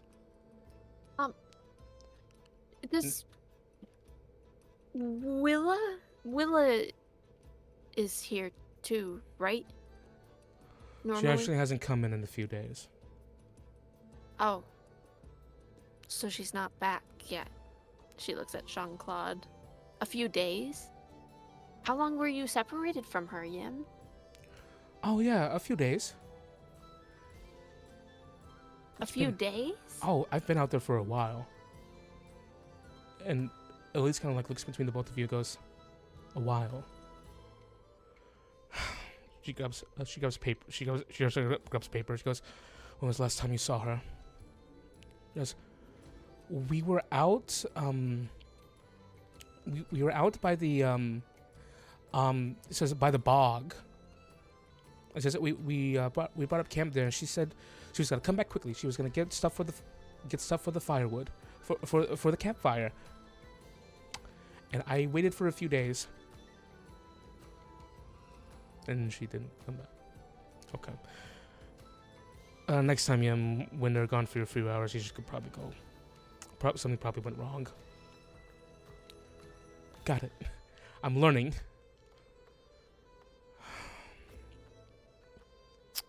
Thank you for telling me that," she says to the both of you. As he he's towering over Cecilia, but he peeks from behind her, and says, "We also encountered some." Speak up. We encountered some bullywugs on the way that Are you was slightly crying? hostile. No, I am sweating manly sweat. They were a little hostile, so potentially they might have interacted with this member of yours. I think I got that. All right. Says, so you interacted with the local bullywugs. They tried to capture us, but then they didn't do a good job. Those are probably just let us Jeremy's walk away. bullywugs. Jeremy's? Yes. Who's Jeremy? Jeremy works for the Adventurers Guild. He is trying... Right now, he is going through a year-long effort into understanding bullywug culture and to appease them to the local crowd. He's actually made progress so far. The community does not abhor bullywugs to a terrible degree anymore. Because that's probably why they haven't attacked you. They're so friendly. Yeah, they acted like they were going to, and then when we called their bluff, they stopped. That's strange. They tried to get us to go back with them, too. So they were trying to halfway kidnap you. Yeah. They even like put nets over the horses and stuff, and then when we took them off, they just let us. Okay, well, we haven't had any reports about that. I'm gonna have a talk with Dean. Can you please come with me and speak to the Maven about this? Sure. If she looks at Jean-Claude if he's okay. He has finished crying, and has put on his brave big boy face, and just, his face is all scrunched up as he's trying to hold his composure together, and just gives a shaky nod, yes. Whatever. she just so dismissive, just starts walking, like this. Follow me. Yim, go find Mike. Get comfortable. Can I come? Can I? No. Okay. Bye, Cecilia. Bye, Jean-Claude. Bye, it was nice to meet you. Bye, Augustus. Farewell, child. Jean-Claude just face palms. As we walk, I just kind of whispered to Jean-Claude, I was like, was she, like, actually threatening you? Or was that, like, flirting? Okay, listen, Cecilia, I'm going to be honest. I only read young adult romance. I have no idea about the world of adult romance. I would just, given what I've read, I would assume it is purely, tyrannical. But my god, did you see how she slammed my head on the table? Yeah, are you okay? Do you Oh yeah, I'm great. His blush is back on his face. What a woman. Fuck me. Every time I introduce an intimidating woman, everyone's all over there. Come on. Intimidating women are hot. Intimidating women? Here on Songwoven show, we stand intimidating women. To be fair, you already know Jean-Claude's type. Yeah. Of all the on the Yeah, internet. widows. Yeah, actually, Widows, apparently. That was awful. Eventually she turns around as she reaches a door. You see there's like a plate, like a small like nameplate on it that says, the Maven Dean. Oh gosh, where are my notes? I'm gonna have a new monitor. Yeah. Dean Mardikin. Mardikin. I'll go ahead and spell that. Dean Mardikin. With a D. Yeah? Spell it wrong. What do you? Oh, just because I have a guess in my brain, and then it's not it. Oh, okay. So she turns around. She goes, "All right, this is the Maven's. Why are you blushing?" It's this worm in here, mademoiselle. Do you blush when it gets warm, or does Yes, that, I do, or is Cecilia. it That's just what that your face gets red when you get cold, or if you do exercise? Cecilia. Oh, sorry. Yeah, Daggers at her. it's warm in here. Thank you. She just nods. She's tired. And you hear, says, "Go ahead, come on in." And you hear this. It's Provost Neverguard. I already said you could come on in, didn't I? 2 people are here to see you. We'll send them on in. Come on. Express delivery, please. Maybe. All right. She opens the door, and just for the 2 of you to go in. Gives a little bow to Elise before he heads into the room. My cursor's gone. Where are they? No! I can't find my music. My music. Not my music. This is the only thing I can do. I did it. Not my glasses. Where's my? I want my glasses. All right, let me actually solve this. Oh, okay, it's back now.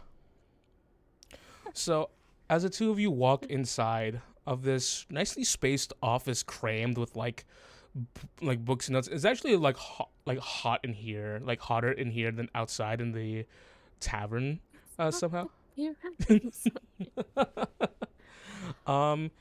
see before you a half orc man, like aged with slick back to the salt and pepper hair, wearing glasses. Sunglasses inside? Yes. He has a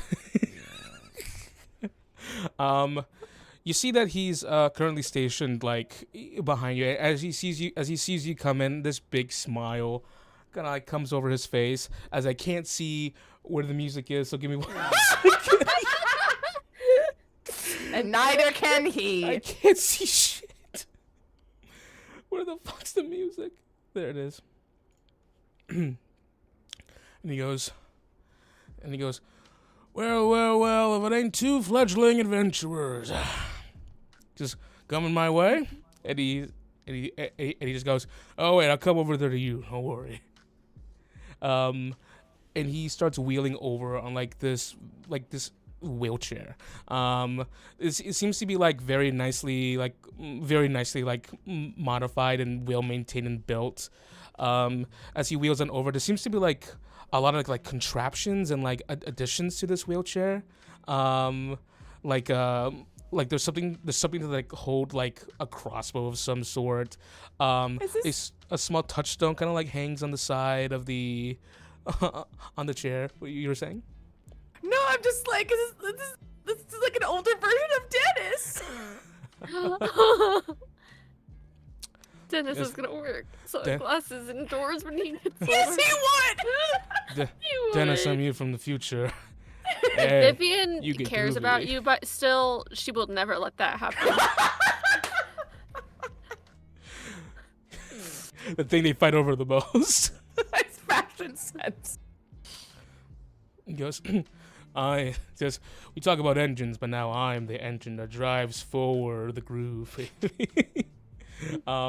He wheels over, holding a hand up to you two. Goes, nice to meet you. The two of you came in here to tell me something? She told us we should talk to you, and then I thought she was going to stay, and then she didn't. So, Door opens. She walks in. Jean-Claude tenses up. And he looks at you. He sees you do that, Jean-Claude, and he goes, and he's like, it seems like you know the law of the land around here already. Yes, sir. Shaky voice.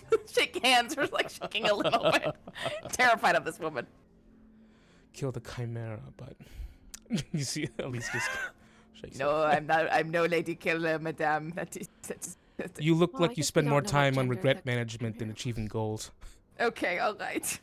That's a little too close to home. Okay, at least. you're not married or anything, right? God, oh my God, Or he's rid going of- to. Oh, he's going to put Cecilia in a chokehold. This cage, you know. Girl, I was just trying to check this time. And the two of them are just watching, and they look at each other as Jean-Claude puts Cecilia in a chokehold. she's a good kid, you know. Needed to talk to you about, look at her. Look at this cutie, fluffs her hair. Oh, it's the bunny one. I push the arm. Releases her. And he goes, why did I come in here?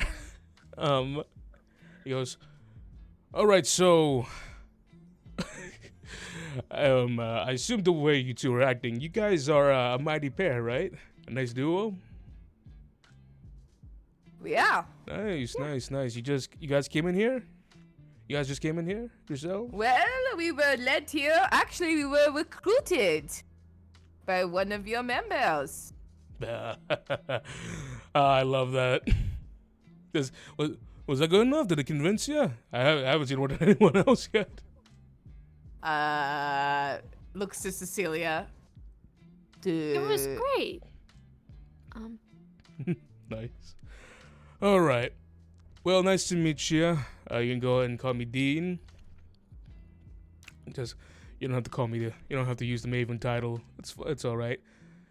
It's official, however, and it's proper, especially since they're fledglings and need to learn about the system. Are you gonna try to romance Daphne? Basically. I was like, this sounds like Daphne. I'm gonna say I'm a little scared now. Hey, Jean-Claude's not ready for anyone like Daphne. what's red has 4 wheels and flies? No, it's not our Daphne. Get it? Bye, Dragmire. Thanks for coming. Thank you for grooving along with us, Dragmire. It was a real pleasure to have you along. So, Well, sir, we were told to come talk to you about a series of events concerning the bullywogs of the territory and one of your potentially missing members. he wheels back over and he goes, all right, go ahead and give me the details. Someone went missing? Looks to Cecilia. So, and I just say everything I just said to the other lady. I don't know why I started with the so. I was just like, I was about to do it, and I changed my mind. Because Cecilia would say, I was pretty sure Jeremy had a hold on it. And Elise goes, maybe it was a lost cause from the start.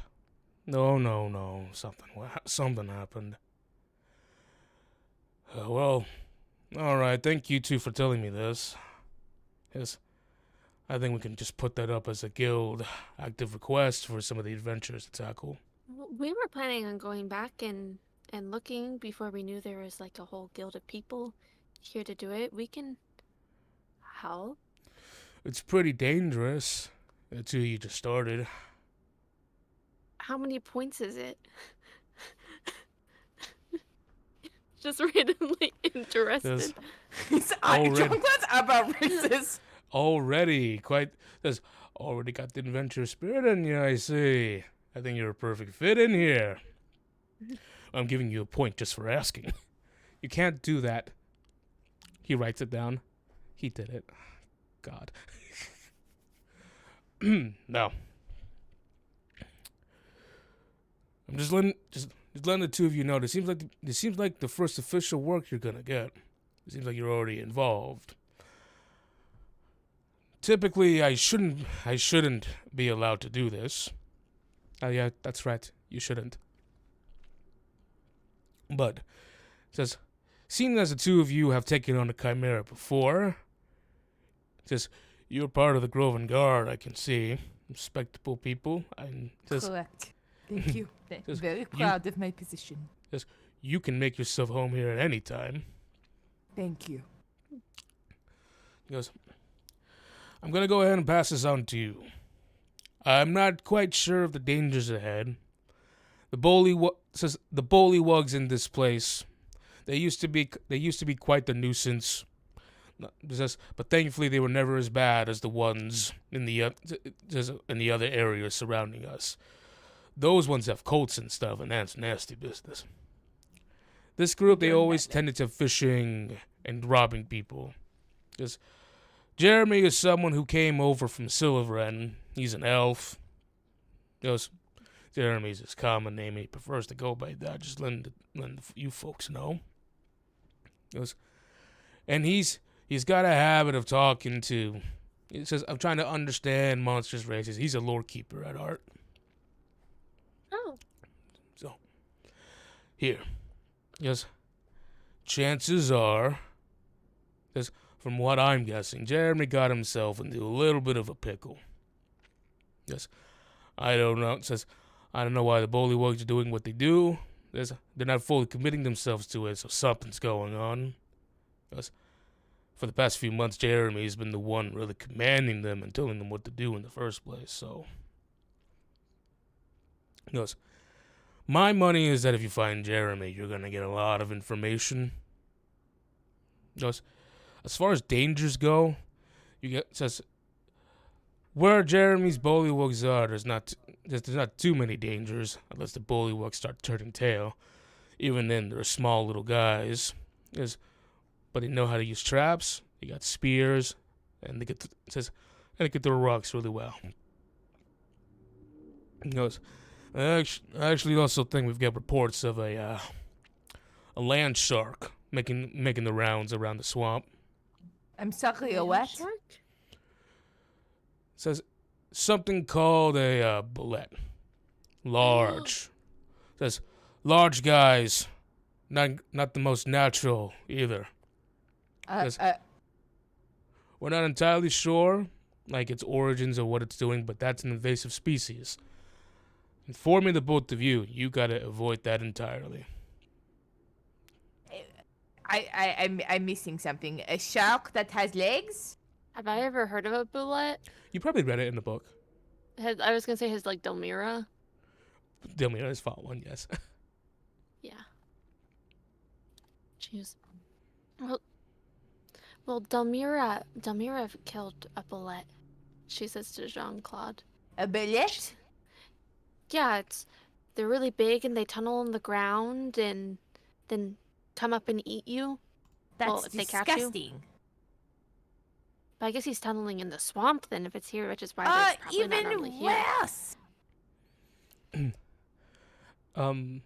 Elise goes, the sight of the chimera and the bullet might actually be something to be concerned about. They're not terribly natural creatures. Bullets aren't the most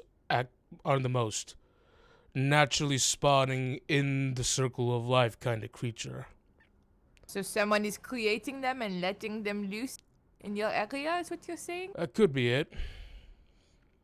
Yes. But that's something we'll figure out right now. Just figure out this whole bullywug situation so no one gets hurt. Yeah. He goes, you asked how many points? I'll give you, for this one. Okay, minimum 10. Minimum. 20. 10. 19. All right, 11. You're not supposed to negotiate points, Maven. 10 points. He goes, no, I just like the moxie in this guy. I really, really like him. Okay, hear me out. 17. I am hearing you out. I really like it. 12. 10. Hold on. I know I'm taking a big cut as a Groven guard. 16. Mm-hmm. This conversation's ending right now. All right. 10? 11. All right, 11. Deal. Shakes hand for 11. Elise just goes, I'm going to go to jail. I'm going to jail tonight. Tonight is the day. He just goes, all right, well, since you're fledglings, just got to keep you updated on your benefits. Free drinks, discount food, the free boarding. Pick any place you want. Just visit the quartermaster. We don't have one, though, so the quartermaster is also going to be Elise. Oh, no. He goes, Elise is very good. She does a lot of things around here. I do. Is that why you look so tired? And now we're back with Cecilia's sick burns. It's so funny though because Timmy's got the sunglasses on still, and he's just glaring at me, but with the sunglasses. Yes. That's why I'm so tired. Oh God. Oh, I didn't mean that in a bad way. I mean that in like, oh wow, you work really hard. That's really impressive way, you know. Like I was really exhausted till like yesterday too. Yes, it's tough on the road. trying to cut Cecilia off before she talks about traveling, fucking. because of the traveling and the fighting Yes. with Chimera, and that was it. We should head out soon now. Yes. Well, you can take the time to prepare if you want. But this is, there is a sense of urgency here. Yeah. We should go. I think we've been all set up for traveling. We should probably go. Oh, and we could leave the horses here so that they don't get eaten by a bullet. Oh Jesus. Oh yeah, we will head out. We'll be back soon. Your task is complete when you come back and inform me about Jeremy's whereabouts and what's going on. Anything you do beyond that, it's bonus. Oh. All right. You'll be good. Pleasure, Dean. Just don't be swift. Be safe. Mm-hmm. But above all, be valorous. The head bob, Jean-Claude, goes, yes. Valorous. Tries to do the head thing, but he got it all wrong. Is your neck hurting again? Okay, Cecilia. Why? I'm just asking. Sorry, sorry. She has a point. Your neck does. I don't mean to offend you. Your neck does look like it has some dubious. Has some dubious. Some back You know what? too, and like with his knees sometimes. My back is the worst. I'm telling you.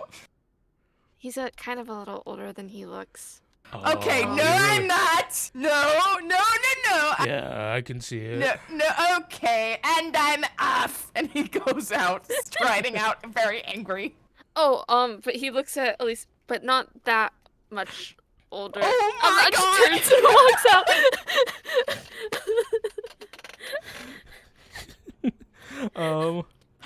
God damn it, Cecilia!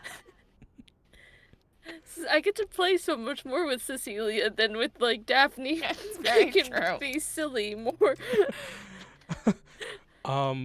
She stops you. At least stops you. She gets closer to you, Cecilia. She's soft with you. She only seems to be really hard glaring around Jean-Claude because you seemingly are more innocent. She just goes, I just want to let you know what I said earlier, that he looks like he spends more time regretting than achieving goals. I wasn't insulting him. I was describing him. Well, Whoa. He said he kind of relates, but and I can see it, but I disagree. Well, he should do a better job of proving you right. And if he can do that, then that'd be better. All right. You stay safe. He saved my life from Oh, no. Poor girl. There was this scarecrow with a shadow demon inside of it, and But it then he was trying to shouting drown about me. at the bar, yeah. Yeah. And then it turned into a much bigger shadow, and he killed it with one hit. And even though it was kind of scary and he didn't know me, he kept going with me to make sure I was okay. So I think that's kind of, I don't think that's regretting. I think that's kind of achieving. Make a perception check. I'm make a persuasion check, my bad. This got deep as fuck real quick. I wasn't gonna, and then she was just like, well, actually, like, I don't really want, like, when she said that's true and not just a joke, she was like, well, I kind of disagree. Oh, does this count for my honest soul thing? What is that? Get an expertise stat in persuasion when trying to tell someone the truth, or I don't think that really counts because it's my opinion, but I mean, yeah, it counts because she's suspicious of Jean-Claude's okay. character. So I'll add So I get +2 from onto my persuasion Also, roll. the fact that Cecilia has a mechanic called Honest Soul is fucking adorable. It's great. Timmy homebrewed it. That would be a So- 10. She does not seem moved. hmm She just places the hand on your shoulder. She just Cry. goes, keep your, says, well, whatever happens, hopefully he keeps that streak up and the two of you stay safe. That's what we want above all. For you all to be safe. All right. Now, get up there. Thank you. Also, Timmy, Yes. do I get inspiration from saying yes to adventure? You draw inspiration from setting out with adventure in front of you. shit! Yes. You gain inspiration whenever you join a new guild or organization, travel somewhere new and far from home, accept a new major quest or mission. Okay, this is cheating! This is cheating! This is a broken system! It's just, it was too perfect for Cecilia not to take the destiny. She's gonna So- get it this so- entire episode. To explain something to newcomers, both Jean-Claude and Cecilia have a destiny, which is part of A5e. Destinies give you like little sub goals for you to gain inspiration points, which you can use to re-roll a roll.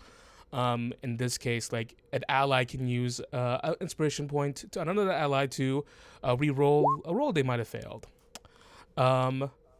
Yeah, inspiration points are basically re-rolls. And expertise, what Jenny said earlier, gives you what we're doing is that typically in A5e it gives you a D4. If you have multiple levels of expertise, they go up D68. But for here, we're just doing for every level of expertise, it's a flat +2. And my destiny is coming of age, so I gain inspiration for doing things like saying yes to adventure. Literally her entire motive!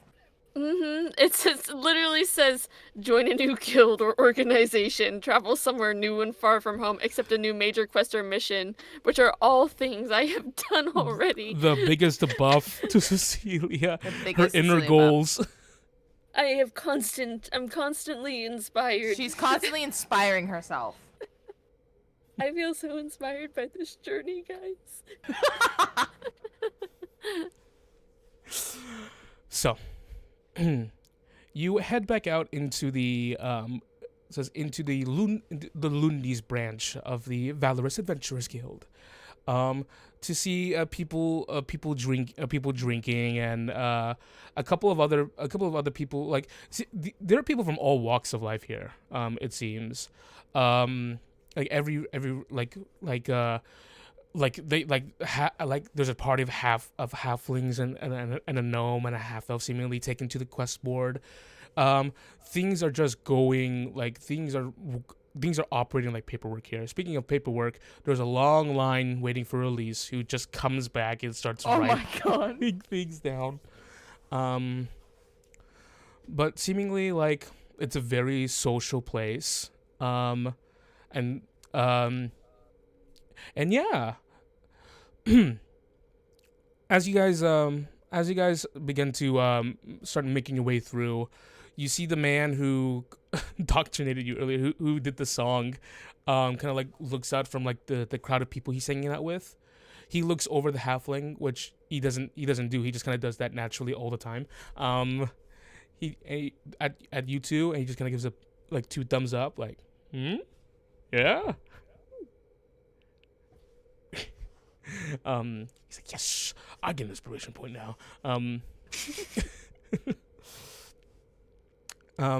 Anything the two of you are doing in particular? I think we could just head out, right? John Claude turns to Cecilia and goes, I mean, I think we should just give it a go, don't you think? I think so. I think it's important to make sure she's okay if she's been gone for a few days. Yeah, maybe it's not the bullywugs. Maybe she, tripped and twisted her ankle. It could be anything. Well, I hope not if there is a bullet out there. It sounds like the bullywugs would be better. Well, we'll have to find out. Next time on. Next time on Songwoven. It just sounded the exactly Lanya like something expedition. that is the perfect end. No. You know what? In fact, I'm kidding. In fact, that's our session, guy. A lot happened already. What has happened? Yeah, good amount happened. Yeah, okay, we'll do an hour talk back right now. An hour talk back. Emma, tell me about what did you love most about the song? You know, none of it. The fact that his It future ended. girlfriend was not involved. The fact that it ended, and I don't know if this woman is gonna be his girlfriend. She's Oh, shit. terrifying. Oh That's no! my camera. Oh no! Hello, that is my other room. That's a horror. that? That's a horror shot. Oh, there's a horror We movie. lost Jenny! I'm gonna get Now jump it's- scared. I'm Oh here. gosh. What I didn't happened sign to up for the Jenny? horror one shot. I didn't sign up for that right now. That was actually really scary to me. My big toe barely touched the cord to my phone, which I'm using a new setup for my camera for the first time. God. And it just was like, hey, it's turning off, then back on. Spooky.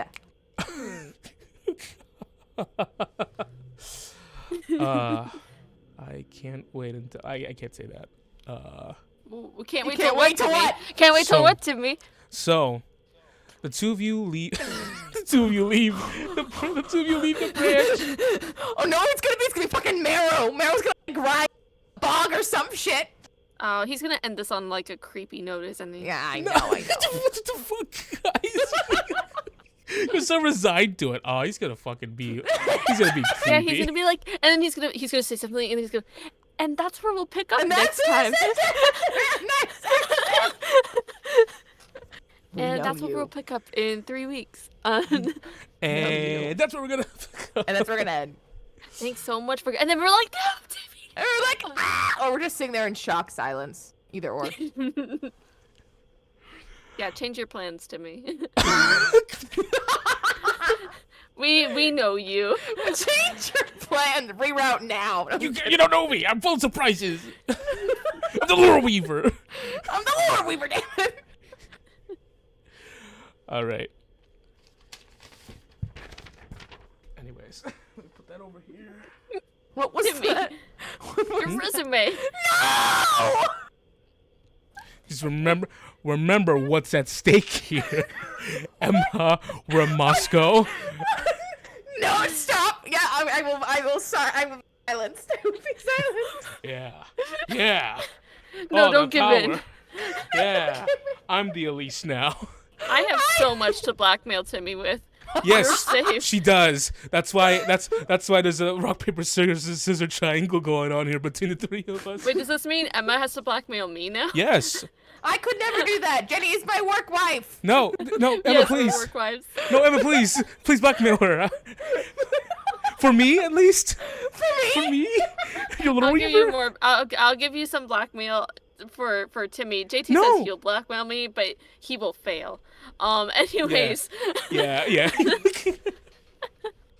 but yeah, Emma and I can team up to blackmail Timmy. There we go. Yep. We'll find out Yep. something. Okay, and me and Emma will form a secret alliance. Wink. Oh, I shouldn't have said that. Listen, as long as it's not Jenny and Tim, the power couple against me, I'm fine. I We can't would win. we destroy anyone, but also. You would destroy. You JT's guys destroy experienced anyone. that. Yeah, we have wrecked. You fucking wrecking. No, absolutely wrecked. Not just the worst JT's. Yeah, we're really mean. I mean, I'm a very nice person or something. You know? I knew it. I knew she was gonna say that. All right. She would perform those heinous crimes and be like, "I'm a very nice person." I'm a very nice person. She's brilliant. What's wrong with She's My that? leg was terrifyingly backwards. Armad's JT screaming in the chat. Y'all are so mean. to me." Armand. This is why he's our mod. We only give the mod status to our most bullied people that we've ever picked up. Okay, so you make your way out onto the streets of. Sorry, I'm so giddy. You make your way out onto the. You make your way out onto Lundy's acre. His comment, I both love and hate you all. Yeah. Yep. Okay. You both make your way out into fuck me. You both make your way out into Lundy's acre onto the streets of Lundy's acre. Now you guys are fucking laughing. Dude, shit. Because you said the way you said. You did 4 times. You both make your way out into Lundy's acre. No Only more 1 acre. laughing. No more laughing. Emma's faces look up. As Jean-Claude and Cecilia mosey their way across the fucking plains. As we're walking, you say, "Have you ever thought of pronouncing JC as Juk?" No, wait, that sounded better in my head. Is Juk? Like Jacques? Like Juk? Well, I just was thinking J and C, Juk, like Jack almost, but never mind. It sounds really dumb now. Why? Well, no, if you want to call me, I call you Sissy. You know, I call you can call me Jacques, JC. I don't It care. just feels very informal, and I mean, I don't know why. I feel like Jean-Claude sounds very formal. It is a formal name. It is a longer name. You can call me whatever you feel comfortable with. You've already seen my collection of romance novels. I can't really be more open than that. That's it. They were all young adult romance. They're all young adult. Let me tell you, the stories in there are just so much more interesting. You know, the characters are so much more well-rounded. They are still figuring themselves out. And so then they come together to figure it out. Whereas in adult romance, like, they already know who they are. Whatever. It's boring, right? Perfect people are boring. I want to read about people who are discovering and learning and changing and adapting. You know? Are you still figuring yourself out? Or... Okay, so Cecilia rounds up. Oh,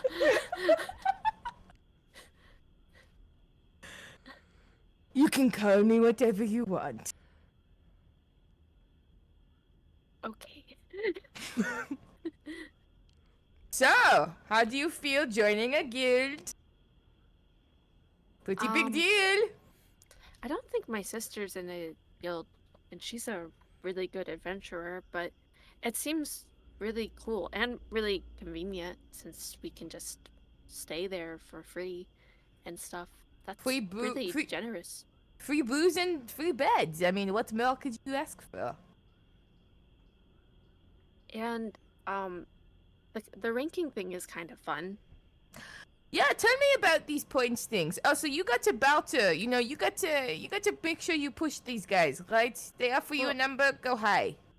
Well, Elise said that they were not supposed to barter, though. No, doesn't need to know about. We don't. Elisa's right behind us. Well, she saw you do it. Did you notice? She was in the room. She came back in. Notice? Nope. I was a little. I like to gamble. That's okay. It's okay. Either way, tell me about the points. How many more do we need? What do we get at the next stage? Do we get more fun things? Well, they said that you can get different rewards in different places based on your rank, and we already had 20 points for killing the Chimera, and then he gave me one, so I have 1 point higher than you. Excuse me? Well, he gave me 1 point, remember?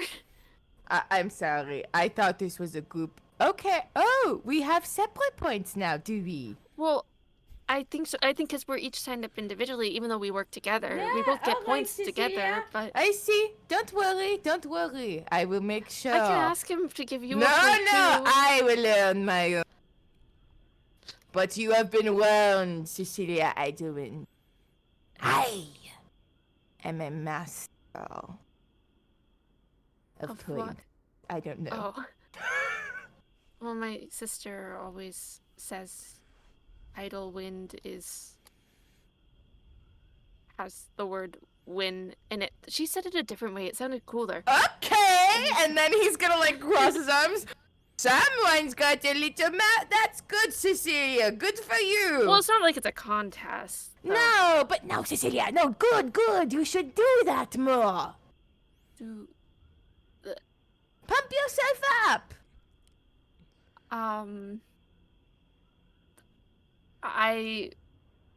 Cecilia, I will win.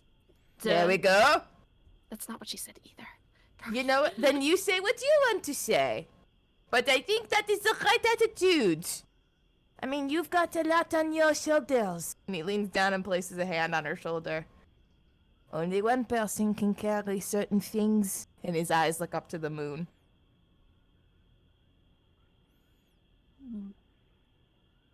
Yeah, I guess you're right. I mean, I feel like I've been a little more confident now that, like, we killed the chimera and things, and, I feel like we're kind of doing a good job, all things considered, and, like, this seems like a normal adventurer thing, so I think maybe, like, all the stuff from before, like, maybe we're back on track, and this can kind of go more the way, like, I thought it would in my head, so, yeah, I feel more confident. Good. Then this is worth it. But, do me a favor. And he points to her pocket that has the moon shards in it. Do not use those for some time. Oh, no, yeah, just if I, like, really need to.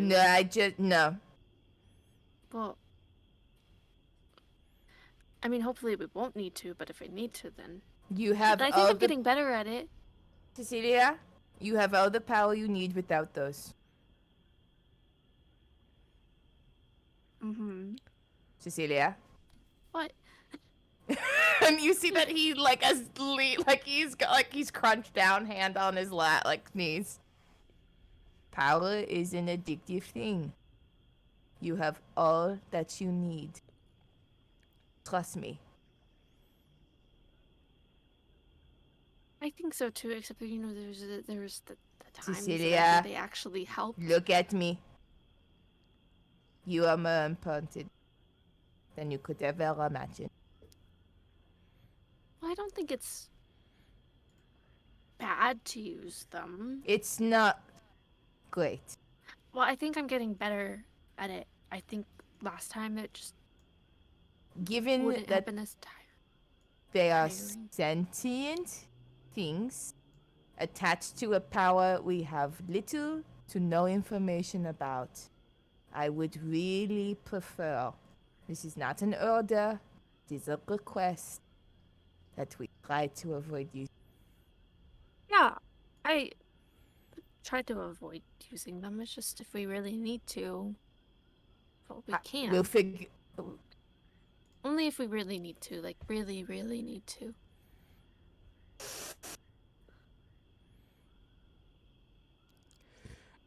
We're going to agree to disagree. As the conversation and the subsequent search brings you into the night, walking back on feet is a lot. You notice how time kind of flies by a bit faster, and before you know it, the sun has crested over the horizon and is beginning to dip below, taking all of the light in the sky along with it.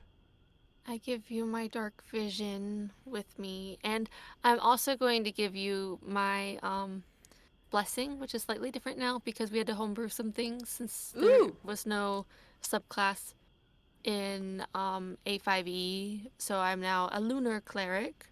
Woo! And it's similar to what was before, but it's homebrewed now. So now you have the other one. You can see you have the dark vision that I have. Mm-hmm. And then for my blessing, you gain expertise on initiative. Ooh!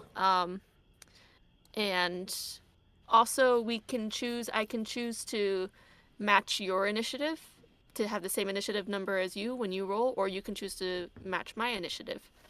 Oh, fuck as long yeah! as the blessing's active. Oh, I love that. Okay, great. So let me remind her expertise. Okay, cool. I'd put it in the chat, but it still has a weird name that I was joking around when I put it in last night. So, Let me see. Coming of age? No, I don't see it in the chat. Oh, hold on. no, I said I would put it in the chat, but I can here. But Saloon's Blessing, maybe. We could just call it that. I bet it's still I copyrighted. bet though. it's so copyrighted. There, keep it as that. Keep it as that. Keep it as that. Perfect. Okay, so your Saloon's Blessing, maybe we could just call it that. I bet it's still copyrighted, though. Increases your initiative to... I'm just kidding. Just, we're going to have to call it that in the middle of the fight. Let's do it. I used my Saloon's Blessing, maybe we can just call it that. Copyright in franchise. Jean-Claude, your dark vision... you don't have dark vision, but your vision in the darkness expands. Giving you insight to usually the natural veil of cover that the sky gives. Now you can see varying shades of gray that reach all the way up, I believe 300 feet. I think it's 600. 600 Damn I it! could be wrong though. I didn't put it on my sheet. Oh, but it's on my old sheet. Let me look. You see far. Jesus. It's really good. I remember. LASIK eye surgery I was gonna instantly. say, damn. Okay, no. It's 300. 300 feet. For some reason, I was thinking 6. I think there's a 6 in another dark vision thing. This one's 300 feet. I can't even see normally like 600 feet. I was gonna You can say, see in I dim can't light as even. if it were bright light, and darkness as if it were dim light. Perfecto. Okay. And it is dark, but thankfully you guys don't need to use torches and stuff to give stuff away for you. No. So I'd say that eventually you make it back to the area where you were once accosted by a good few bullywugs. And it's there that as you're approaching the area, you see this the shape of something large sitting in the middle of the road. And getting closer, you see that it's an inanimate object. It's a wagon laid barren. Did they get someone? Probably. You get closer. The horses on this wagon are gone, and the wagon is empty, though there's no sign of damage on it whatsoever. So, investigating it. Mm-hmm. All right. Yeah. Both of you give me an investigation check, please. Check my A5e sheet, because I might have something. 12. I gain an since my culture is a wildling and I'm the Nightwalker feat. I gave not feat but subclass of that. I gain an expertise die on investigation made in moonlight or starlight. Oh, Ooh. great! Yes, then you get to do that.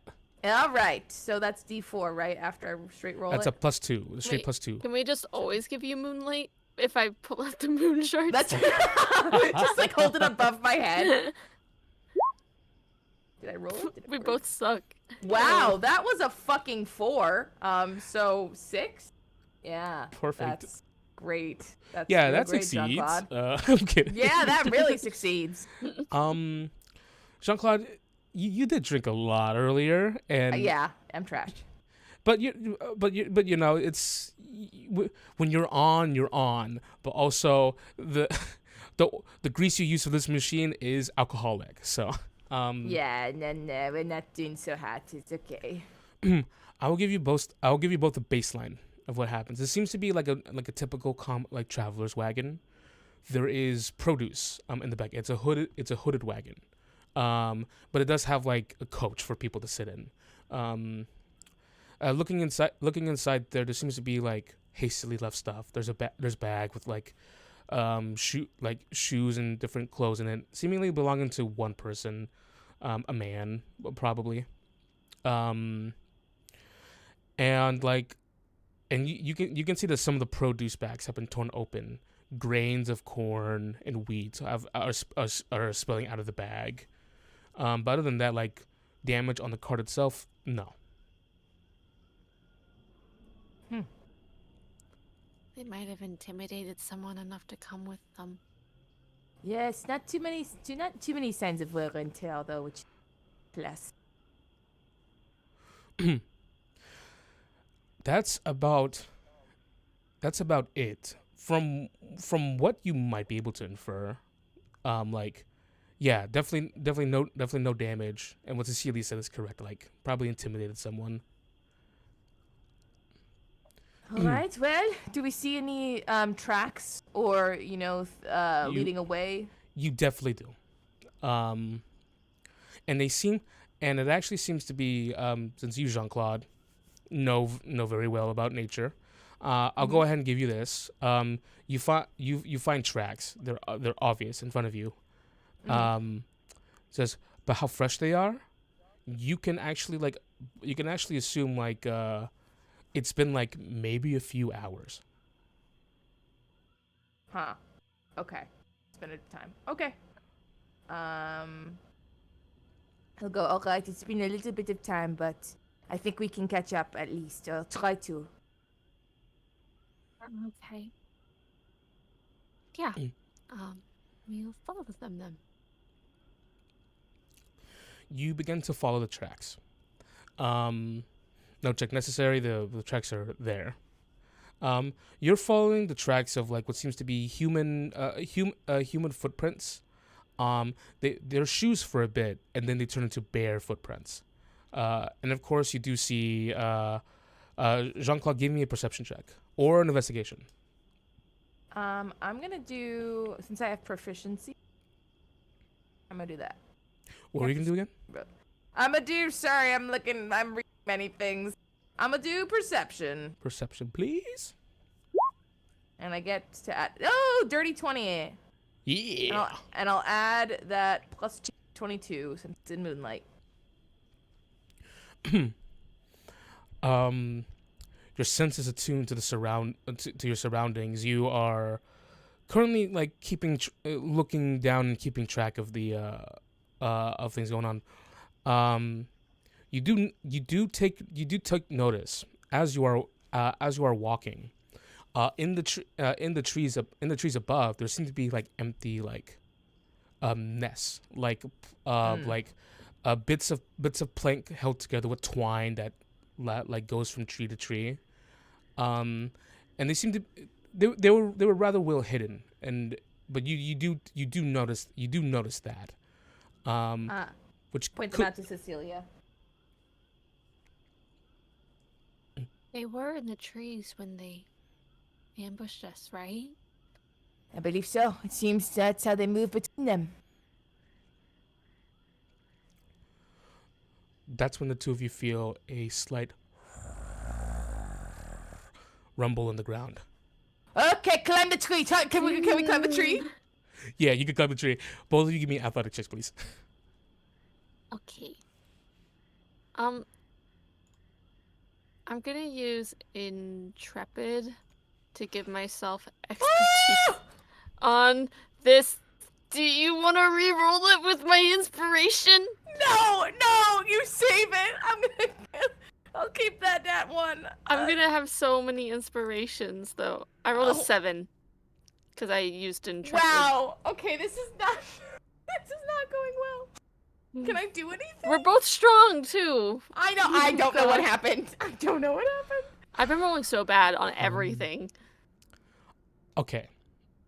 So, as soon as that light rumbling is heard, the two of you immediately book it towards the nearest tree. Cecilia, you begin to make your way up. But it's very hard. Because there's some sort of like sticky, like sort of like slippery sap on this tree as you're trying to climb it. But you end up just kind of like hugging the tree and you're a bit off the ground, but you have made like no progress. Maybe with further checks you will, but you're still trying to figure out like what the hell is this sap.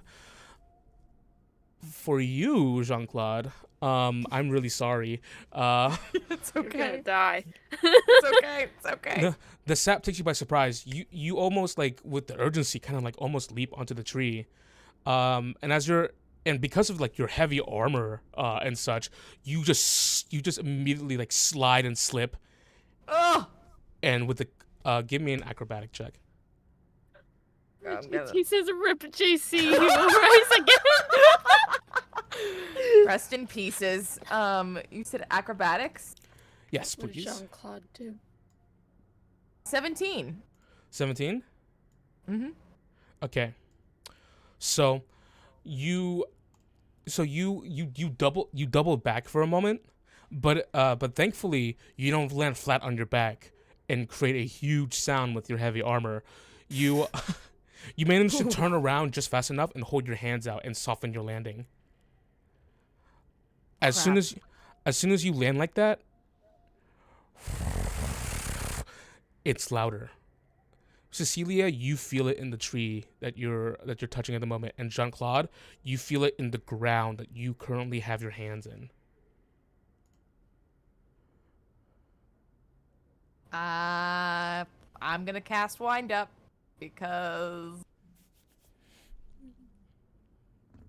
This is like yeah. a bullet. They're really strong and Wait, big. so okay, but I'm having a little trouble climbing right now, Cecilia, so I might have to stay down here. Me too. It's really sticky. Oh shit! What if we keep moving? I don't know though. I feel like it moves based on how we move. What if we just stay still? Maybe it will go away. Yeah, they can't see very well, but they can sense vibrations, I think. Okay, maybe let's just wait and done. Stand still. Very like still on the ground, like trying not to move at all. Only Jean-Claude. Please give me a stealth check. Normal. Oh, thank you. You have heavy armor on, but you're not moving, so it's not making Okay. sound. But give me a stealth check. Okay. 13. 13. 1 I second. have -1 to stealth, so that's why I was like, oh, thanks. Yeah, Good. you're off the tree. You're good. Both of our stealth are awful. Okay. Ooh. Here we go. 7. 7 sounds good. There's an almost. You feel the rumble come closer. And Jean-Claude, your heart's beating very bad as you hear. It stops suddenly. But you hear it in low rhythms. From time to time, going about it goes on for you for like 2 minutes, but it feels like 20. That's when you see, as you're just sitting, like kind of like laying there curious, just waiting. It seems to be like going back and forth. It feels like it's closer and then goes away. You see all of a sudden there's a geyser, like a small geyser of dirt erupt out of the earth, but nothing comes through. And you see what seems to be like an antennae Ow! make its way out of the hole, Oh God! and it flicks. I don't want anyone. Are you doing anything, Jean-Claude? How close is it to me? It's a little far. I'd say it's like 25, 30 feet. I'm terrified that if I move, it will hear me. So he's just gonna just call out softly, Celia. Miss Sissy, do not move. I'm not. It is here. Stop talking. Okay.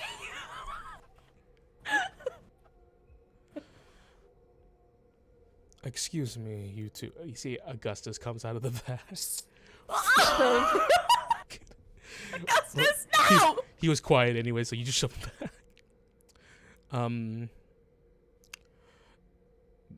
There is very slight movement in the ground.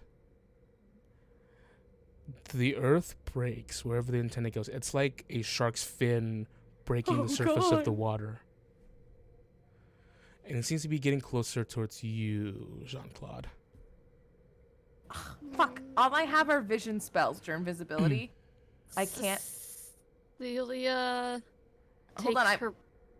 Oh, I was gonna say, I think I have a bone. I think I have Misty Step. Does that get me? No. Hidden Step. Nope, nothing.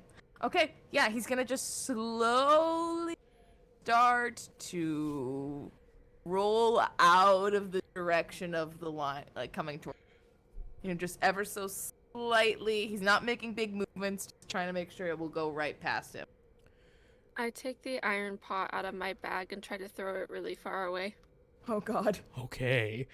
Oh God. You are on a tree right now, holding on to it.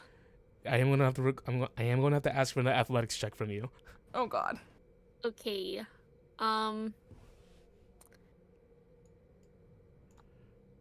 Do I use my inspiration to gain proficiency with it? Nah. I was gonna say, I don't think that's can- worth it. Nah, it's not. Only +2. It's not very good. Alright. Athletics check. 11. DC was 10. Success. Okay. Whew. You're holding onto the tree. You toss the pot. As it spins through the air. Bing! Lands dully against the ground. Like gets stuck in the mud. Actually, you see that the antennae stops and just retreats underneath the ground. Ew, it's so creepy. All of a sudden, it stops seemingly beneath the pot.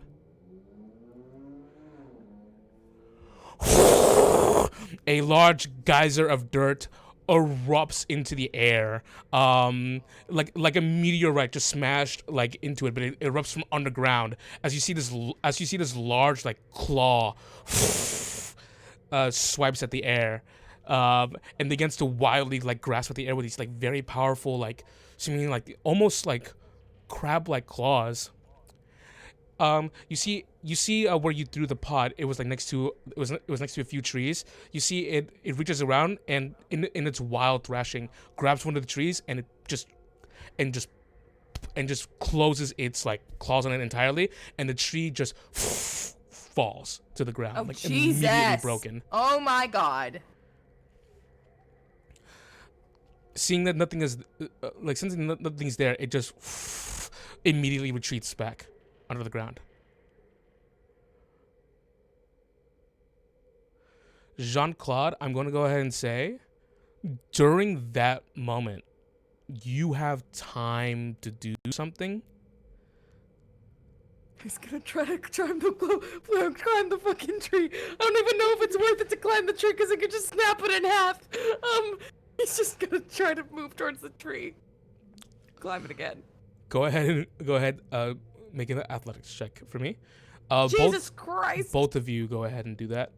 Cecilia, your Athletics? DC is lower because you are a bit more up. 10. 8. Do I get to add? No, I don't. It's just. Nat 1. Oh my God! Nope, it's just an 8. Because I Okay. threw a pot Wow. and lost my grip, probably. This is. It gonna- was- okay. You had one hand on the tree, Cecilia. The sudden eruption under the ground spikes your heart, makes your chest jump, and it shakes the ground. You just kind of like lose your other hand and fall. Jean-Claude, as you're making your way up, I'm gonna go ahead and give you the reaction because you see Cecilia about to fall. Oh, I gotta catch her, without a doubt. All right, this is athletics checks the game. Give me an athletics check, please. Maybe I Does- should have used my inspiration to get. Does powerful build count, where I count as one size larger when my carrying capacity, weight, pushing, dragging, or lifting count at all, or not really because catching? Say that one more time. So powerful build, I count as one size larger when determining my carrying capacity. Weight I can push, drag, or lift. Does that count for catching or no? I'm gonna say, you know what? We'll say for now, yes. Yes? Okay. Yes. So I'm rolling athletics straight Yes. With advantage. with advantage. Okay, I'll go great. ahead and say I'll- advantage. 19. which was needed. Which was very needed. Cecilia, you fall backwards, but you do not get the cold thud of the ground. You are caught in Jean-Claude's arms. It's this sudden it's this sudden heaval on your feet, Jean-Claude, that you just kind of like stand there for a moment, and you hear the rumbling again, kind of like not rushing your way like it was going to the bottom, but curious, going towards your way. With Cecilia in his arms, he goes, Okay. That was a good move, but we have to be really careful. I'm a little nervous to try to get to. how close are we to the tree? You are right next to the tree. I'm going to gently place Cecilia on the tree and Start climbing.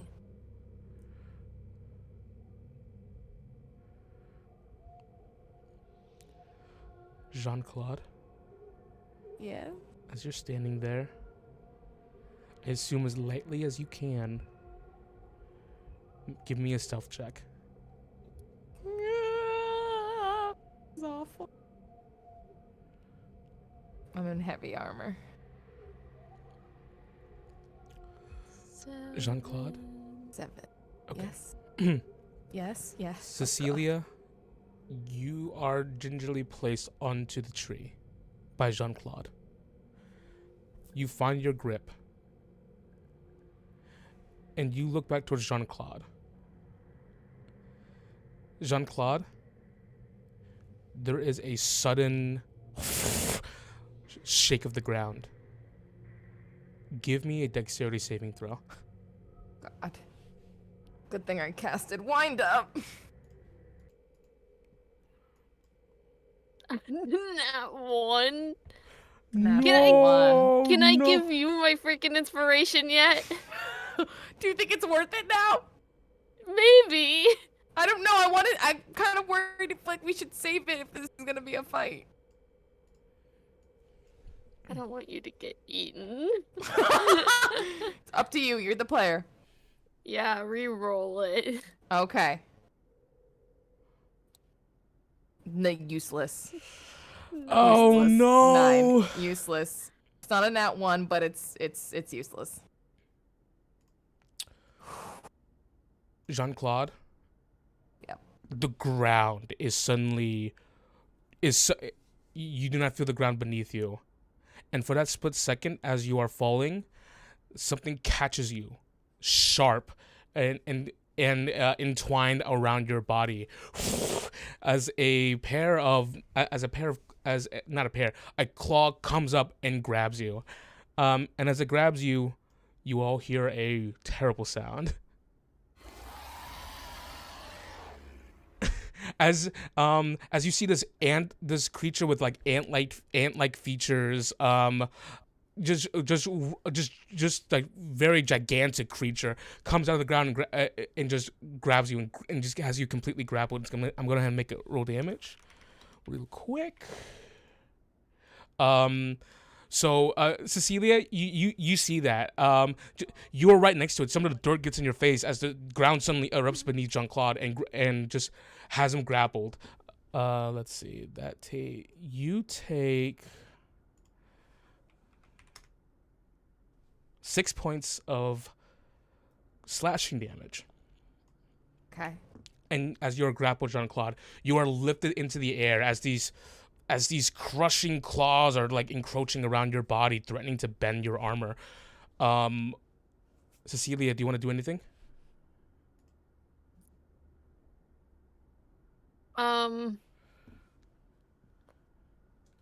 I would like to drop from the tree Okay, jump from the tree. No!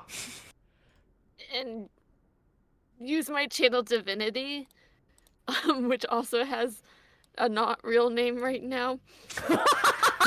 Moon. to be determined. Pending. So moonlight appears and it will heal / give temporary HP at the start of turns. Now, heal if you've taken damage and temp HP if you haven't. Got it. Okay. That's what it is. So, Jean-Claude, even though you are in pain right now, this soothing moonlight seemingly encroaches you.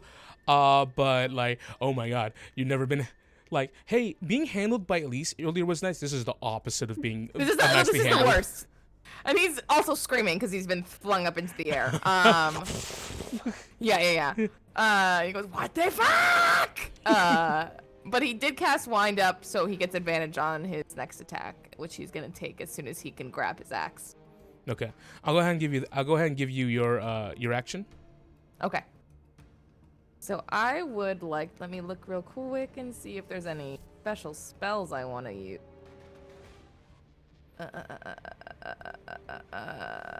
Sorry guys. Rereading what I have real quick.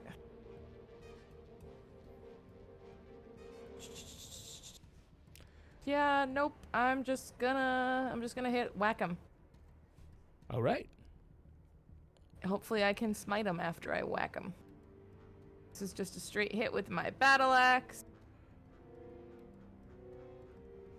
Does a 16 hit? A 16 unfortunately does not hit. Oh boy! Yeah. This is the But it's an advantage. Special. And I rolled the same Another fucking 16. number at advantage. Oh, Cool. I'm But do sorry. you have the high ground because it's holding you in the air? No. You don't have any ground. You're not on I any have the ground. high ground! You're on the high air. So that would bring it up to an 18. Do I If have you the high did. ground? if you did. So as you're just kind of like fiercely swinging your battle axe, like your axe deflecting off of its like very like its carapace, you see that it actually begins to stand up out of the ground. Its tan exterior, Ew. insect-like eyes and large crooked antennae, large mandible claws that are clicking together, and the smallest of the mandibles in the front. One claw and one almost like a hand, like a very What the fuck? like 5 digits of like almost like claws at the end of each finger. This Umber Hulk rises out of the ground. Umber Hulk? What's an umber Not a Hulk? bullet? Is that a bullet? Not a bullet. Bullets don't What- have hands. What's the You're difference, right. Jenny? Bad. Uh, It's worse, it's in my worse? opinion. Yeah, in my opinion, it's worse. Okay. It rises out of the ground, and it seemingly holds you, Jean-Claude, like right in front of its face. Its antennae kind of like touching on parts of you. Bullets don't have antenna, but I was like, maybe it's because someone's experimenting. Maybe it's gonna be different. No, I was it's an gonna Umber say, Hulk. so whoever's making these fucking experimentations needs to stop that shit. Thank you, Anera. Make a Christmas saving throw. I'm kidding. It's not Anera. Is it fucking an arrow? No, it's not Anera. It's not Anera. It's not Anera. But that was already bad. Umber Hulk. Thank you. Thanks, Anera. Your experiments, really great. Charisma save, you said? Yes. 17. Yes, you succeed. Good. Thank Christ. You see the eyes of its like it's insect-like eyes that has, like it's almost like hex-like multiple hexes. It begins the shapes begin to sort of like dance with each other as kind of forces you to look at it, but you manage to like shake it off. You almost feel this like confusion kind of like begin to settle in on you. Yeah, fuck you. We're gonna go ahead and roll initiative. Okay. Ugh, and I get to It's add fine. something? You get to add 2 because you 2. have expertise now. Ugh. 3 for the book. I rolled a 6 initiative. 10 plus 2 is 12. All right. And I'm gonna roll a secret initiative. Don't tell the Secret players. A initiative. secret initiative. Someone's There- gonna save us. That would be nice. This is not that kind of game.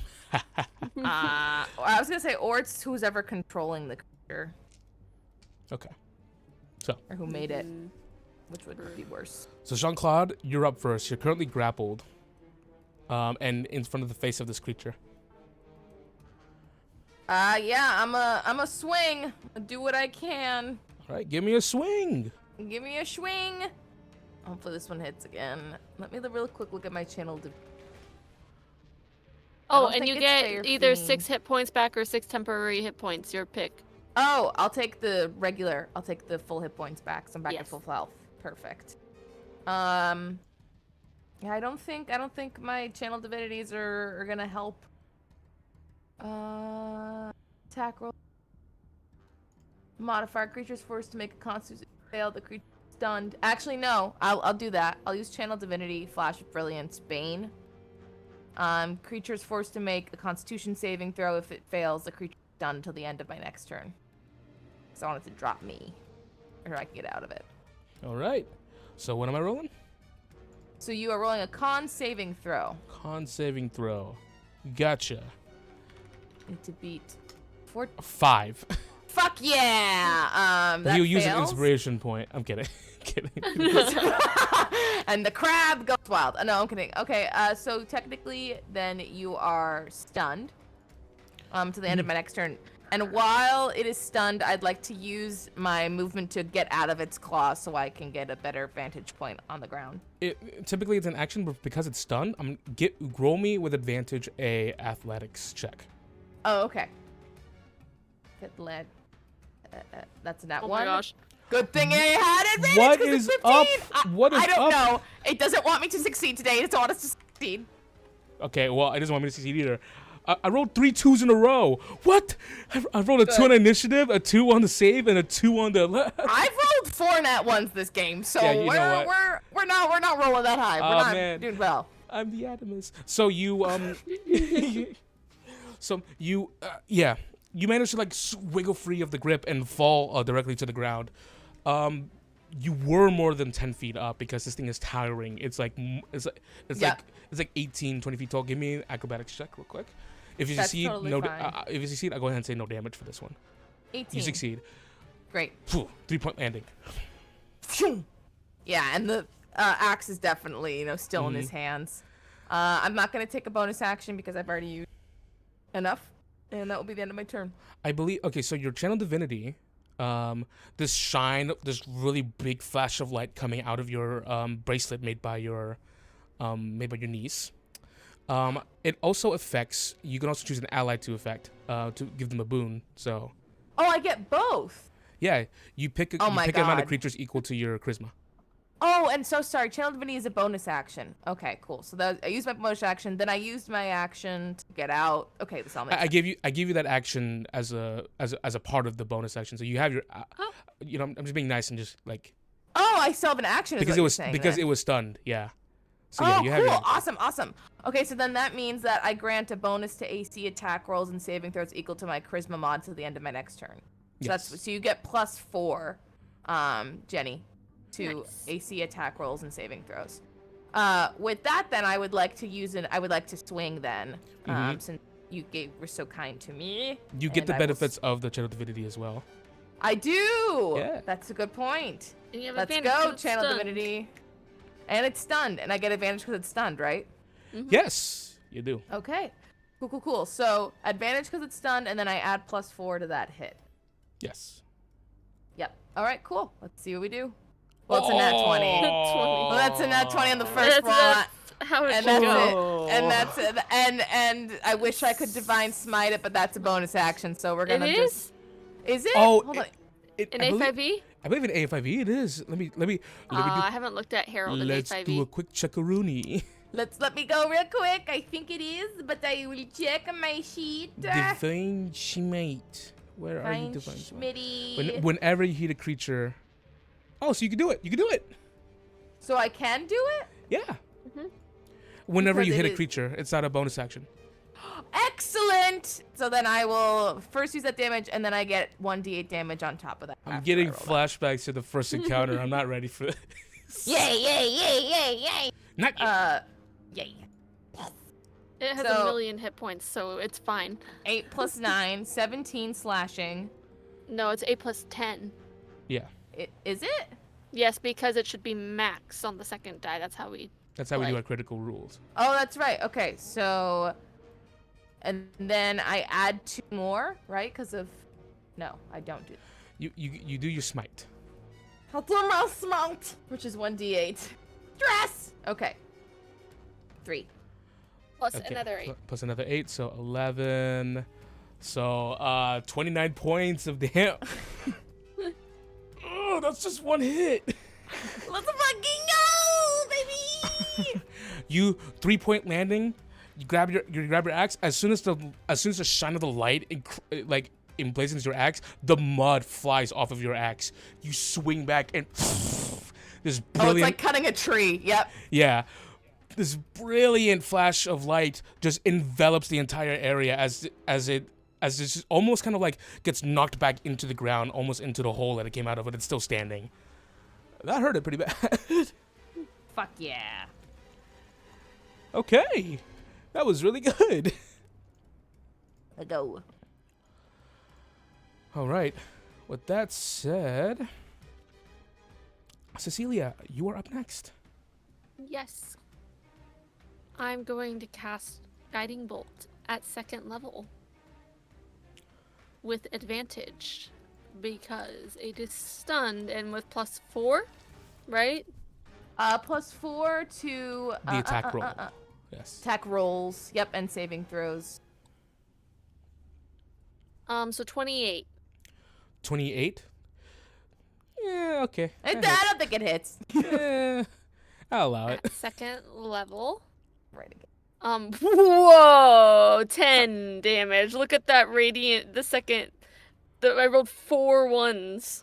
Ouch! Oh, yikes! Ouch! On d6s, I rolled 4 Ouch! ones and 1 6. Well, you get to add 4 though to it. No, you don't. Never mind. No. To the attack Nope. roll, I don't. sadly. No. Damn it. Oh, but I take Ow. 6 temporary hit points because of my channel divinity. Yeah, that's it. I back up a bit. I don't want to be right next to it. All right. Theater of the mind. So you get good distance away from it. We are in difficult terrain, however, just letting you know. Okay. Oh, okay. What is it? Difficult terrain. Okay, I think I have some of that, but got it. Mm-hmm. Then bonus actions don't exist for me, so that's it. Aw, we gotta do something about that. Sadness. All right. The Umberhook's turn. I hope you guys are ready for this. It's not stunned ready. anymore. All right, Jean-Claude, it's your turn. Well, it's Alrighty. done till the end of his next turn, right? Let me look. End of JC's turn. Whatever the case, it just cannot do anything. Yeah. I'm really just clarifying because they'll get advantage on the attack. Okay, let me take a. So. I just exit out of the page. Let me pop on right back real quick. I'm looking. I just thought that's what Emma said earlier. That's why I said it. Hold on. And to the end. Okay. Of my next turn. So yeah, Mhm. that's a really good channel divinity. Thanks, homebrew. Yeah. So I get to attack again then. Yes. Let's go, You baby. get 6 temporary hit points too. Oh yeah! Now we're really rocking. So I'm gonna swing again with my battle axe, two-handed. Don't quip me. With advantage. With advantage. So that would +4 is 18. That hits. Great. I'll roll That just damage. hits. That just hits. Yeah. Armored. Thank you, Sylvie. 10 slashing. Thank you, Sil. Thanks, little niece. 10 slashing. 10 slashing. And I can only. How many times can I divine smite? I'm trying to remind myself. You could do it up to an amount equal to your proficiency bonus. So twice. Yes. I'm gonna use it again then, cause fuck it. High No. AC may as well use it. Yep. No, leave it be. No. What do you mean leave it be? No. He's cute. It's not. It has a hand. It has a hand. And I believe it was 1d8, right? So what? You have a hand too. Yeah, it's 1d8. But this is different. And then 4 points extra. Oh. I'm still what it did in A5e was that they made smite damage less, but it's more when you grow and it doesn't use spell slots. So instead of 2d8, it's 1d8, but I'm still feeling the sting. You still feel it. And also, if I want, I can add on to my smite a empowered smite. I can, whenever I use my divine smite, I can choose one of the following effects. Repelling smite, ice smite. Instead, if it deals force damage, the target must make a strength saving throw to be pushed back 10 feet and knocked prone. But it's a large tentacle, so I don't know if that would count. It doesn't say anything about size, right? Nope. All right, so making swing save. Yeah. Oh boy. Oh wait, it automatically fails because it's stunned. Oh, does it? So, Yeah, they automatically fail strength and dexterity saving throws. Nice. so now it's knocked prone. I thought this was gonna be a lot more hard. Part of its body it's is not dead yet. part Not of its dead yet. body. It's still in the ground. So Right. what you've done is that you just kind of like send it across the ground. It rends the dirt as you send it. Like as you make a 10-foot streak of just a big hole in the ground. And half of its body is limp above. The antennas are like going everywhere. It's trying to find its sense, but eventually it does. Is it the end of your turn? That's the end of my turn, and it's technically prone now. I'm getting fucked up. Let's get wrecked. Also, remember we have +4 to AC, Jenny. Is that gone yet? Yeah, it should be gone by now. It's ending gone that by turn. now. Yeah. Oh, damn it. Okay. Never mind. It's all gone now. Go bye-bye. All right, Cecilia, it's your turn. It's prone. I So always. The thing is, like, yeah, it's prone, and technically, you should get disadvantage on range attacks, but it's also a really big thing. Just like attack normally, I'll say. No advantage from the prone, unless you attack with melee attacks. With a But melee, he's super big. Like, you should be Yeah. able to hit him. Okay, I'll do a first level guiding bolt this time. Very creative. Just 18. hits. Whoa. Whoa, you guys are killing it. That's 15? 15, which is That's significantly much better than better. my 10 from a level 2 one where I rolled 4 ones. Yep. I'll take the 15. Yikes. Okay, maybe I should have added another one. Nope. No, you I don't thought need they to. are super tanky though. In their AC. Oh. I see. No, AC. I'm kidding. No, I'm I kidding, see. I'm kidding. Awful. All right. JC. This JC. JC. JT. JT. So the light from the guiding bolt encompasses it, dancing across its carapace. It is fairly upset. Okay. Let's see. You right. As the eyes are finally coming to, it bangs its mandible, its claw, its hand across the ground, and stands itself up. Let's see, and with its you knocked it 10 feet away. Yes. All right, with the 15 feet of movement, it'll make its way up to you, and it's gonna go ahead and encroach upon you, Jean-Claude, the owner of its suffering. Yay. 2 claw attacks. Okay. Here they come. Let go. 12, Misses. 17. Also misses. Motherfucker. Ooh. And then 1 attack with its mandibles. I can't go through this again. It's too early. It's too early in the getting back to Lanya. 11. Well, Well. you It know. dies. It dies. Just let It it is. die. It gives up. It surrenders. It's okay. I want got to it. do. I need another one. we're gonna get extra points. I was gonna say we're gonna get so many fucking points. I Yeah. better get like fucking. I'm telling us, we're getting 20. Okay. At the top of the round, the both of you feel another tremor. Quickly encroaching. Fast. But the Umber Hulk seems to still be on the two of you. The tree behind you, Jean-Claude, is knocked down as the earth is rended and scooped up in its claws, and the mandibles try to come in around you, but you actually have to dodge moving forward. You are directly right in front of its eyes as the mandibles try to snap shut around you, but you have to be at a certain distance for it to work. This is one pissed off big bug. Is another bug gonna try to eat us or eat it? Is the question. I thought It's- you said a mother bugger, and A I was like, mother bugger! That's the name of this episode. Mother bugger? Probably not. Unless. So, Jean-Claude, it is your turn. I'm gonna swing. That's all I can do. 15, I assume, doesn't hit. oh no, it got up. Does got not up. hit. So that's a miss. All right. This time, much harder to hit when it actually has a sentence to it. And it knows how much you hurt.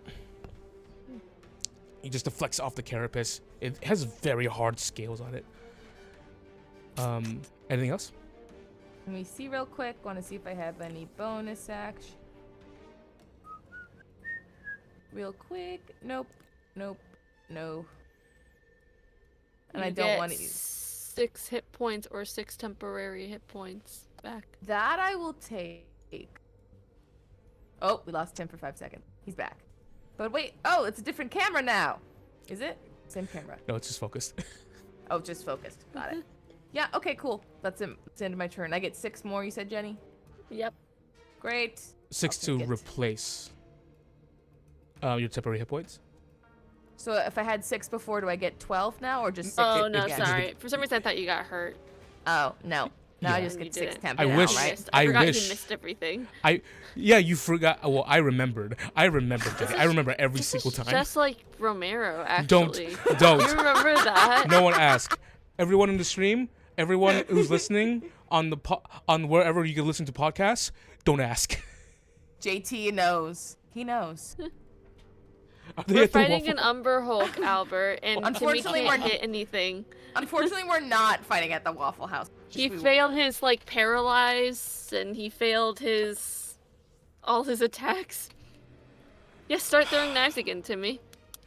I will Get ahead not- of the Umber Hulk, pull out some I knives. will not be taunted on this show. That's something that has never happened on this show ever. Cecilia, it's your turn. I'm However- gonna do something unique. Wait. You did have advantage because of the guiding bolt. Oh! That's right. Good boy. That hits 20 to hit. fucking bad. God Go, damn it. bitches! 8 slashing. I'll take that. I shouldn't have said it. I'm just kidding. So yeah, 8 Nah, points. nah. We're gonna do it. All right. Yeah, you embed the axe in there, and you just, as it gets stuck in there, you just pull it down with ferocity, creating this little rend in the carapace. I'm hydrating. This is our future when I add it to the channel points when I remember to next week, hopefully. Okay. Water. So, Cecilia, it's your turn now. Let's go, CC. I'm going to do, like I said, the very creative thing and cast a nether guiding bolt Oh hell yeah. at first level. 12. Cartwheel. I'm kidding.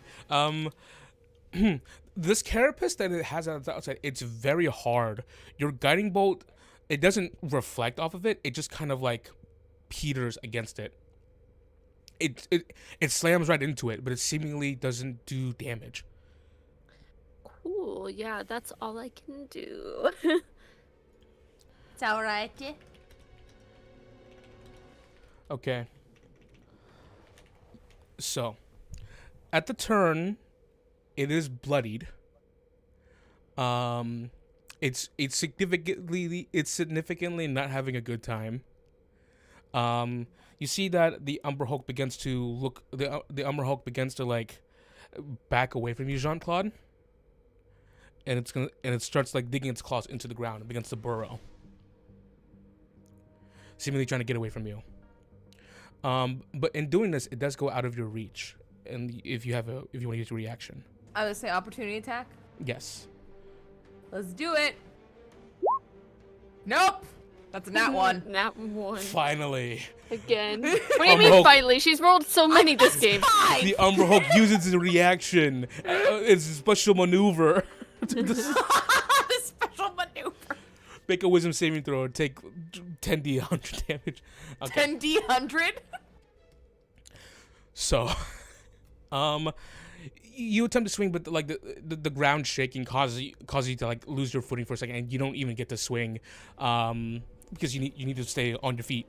As it begins to burrow into the ground, and using its action to do so, to make its way just directly away from you. It seems like at the moment, quiet returns as the sound of it burrowing goes further and further away from you. Unless you guys want to chase it, it's like 40 feet into the ground. I don't think we need to chase it. At the points. But the point, did she say but the points? Shauna goes, fuck, okay. Oh no!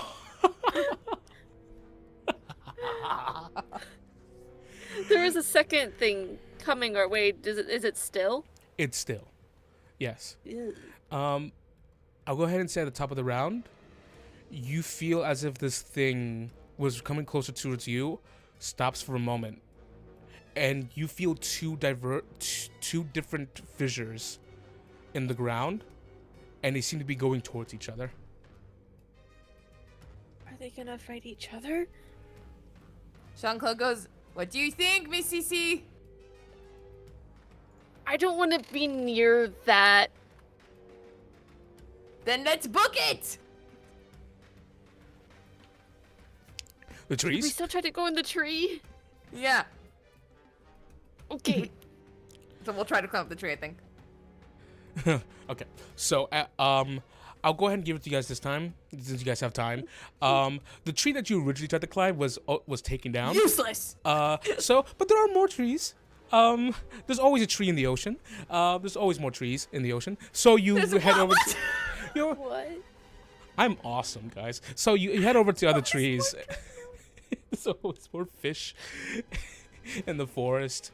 Oh, God. I fucked up again. So you just go ahead. Okay, both of you give me athletic checks one more time.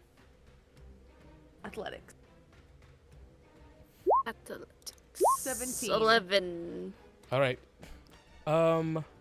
Jean-Claude, I'm gonna go ahead and say you make it all the way up. There is this sap, this very slippery sap on the sides of all these trees. But you're managing to like just brute force it, digging your hands into the tree and climbing up. You, on the other hand, Cecilia, it's hard again. You are like halfway. You're like halfway up. Jean-Claude, as you get on top of the tree, like on top of the wooden platforms that are built and connected to each tree, you look down to see Cecilia, just trying her best to make her way up, and you can bend down to help her. I was gonna either throw down a rope or help her up. Yeah, you could definitely help her. Okay. So Um, now that we're both on the platform. in this case, Cecilia, give me athletics with advantage. Hey, I might have should I wait? 1 second. I think I have an inspiration. Your aid is a lifeline, and when you take the help action to aid an ally. Nope, that's Oh. attacking a creature. Just kidding. Oh. Never Okay, mind. I'm gonna roll it. Athletics. 19. There we go. All right. As the two of you grab each other's hands, the moment you make contact, the loose sediment on the ground began to dance and rumble. And Jean-Claude, you yank Cecilia with an urgency. Cecilia, as you're like in the air being pulled towards Jean-Claude, a massive eruption blows away packed mud and dirt, sending sloppy, like really moist packs of mud like everywhere. As you see this The Umber Hulk that you were fighting before is in the this gigantic maw of a creature. Small beady eyes, a large body with like 4 legs comparable to like a crocodile. And it has this large maw with like you see parts of like actual like rust on it, like almost like actual like steel metal like carapace like of its body erupt out of the ground, holding the Umber Hulk in its jaws. I think that's the bullet. What the fuck? As the two of you stand on top of the wooden platform, you see the Umber Hulk is struggling. The bullet just kind of like picks it up and slams it against the ground multiple times. And when the Umber Hulk is weak, you see it just raises its jaw and slams its jaws together. The Umber Hulk is torn asunder, completely in half. Biting through the tough carapace on the outside, biting through its large body, the Umber Hulk is split in twain.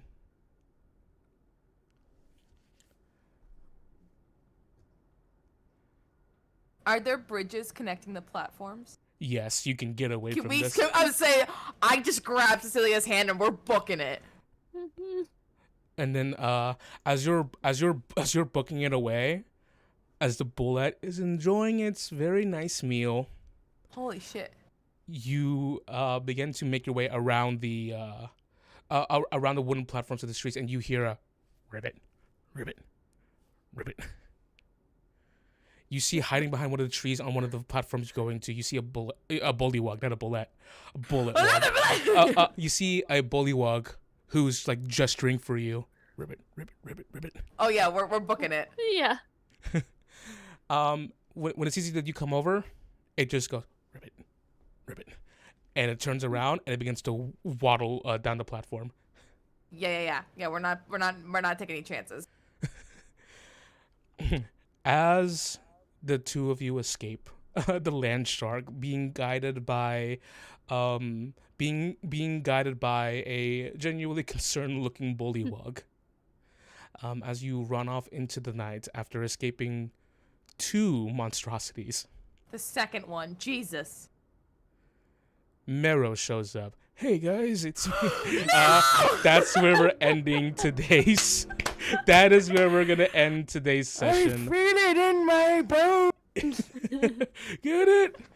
Get it? Calcium. My spine is messed up. Oh, my scoliosis. My scoliosis. Says, hey, can I borrow your cartilage? I'm running out of mine.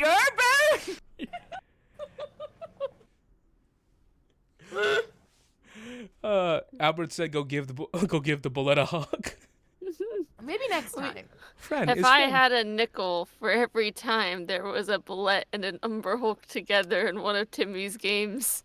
you'd have like 5 or 6 nickels. Really? It's a specialty. I love it. I always love bullets.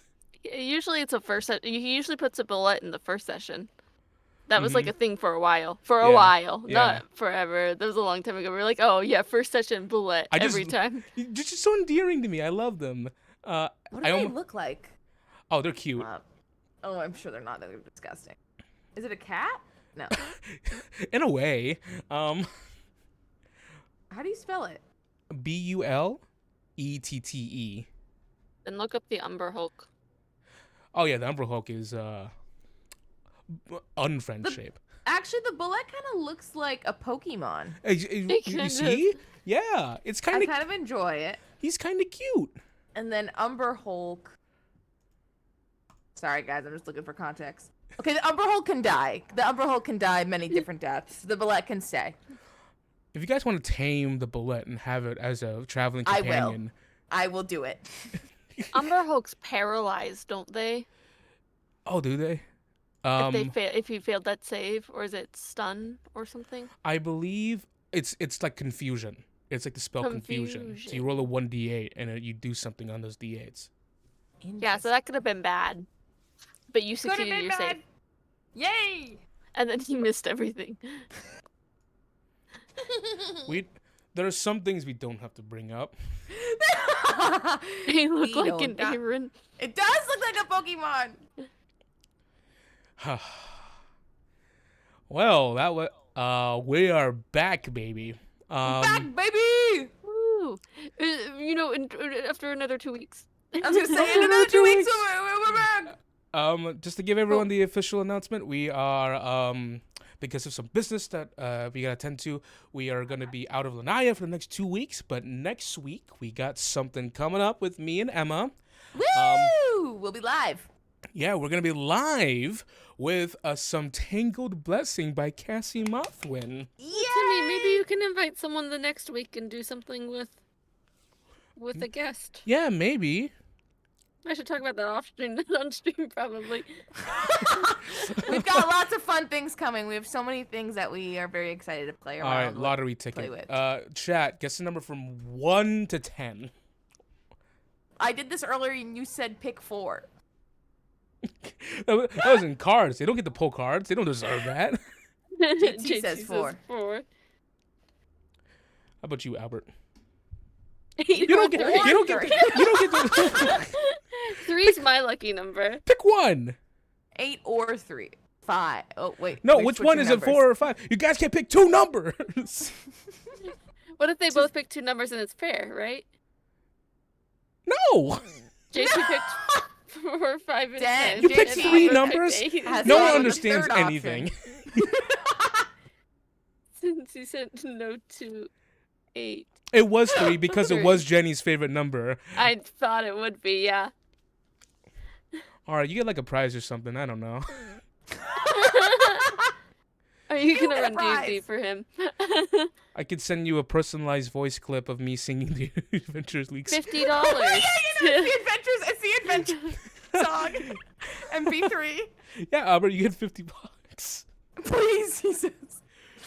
I actually do want to make a sting out of that. That was based on the Explorers League from Hearthstone. Should absolutely. Oh gosh. Well, in that case, thank you so much everyone for watching. Thanks, guys. Thank so good to see you in you. chat.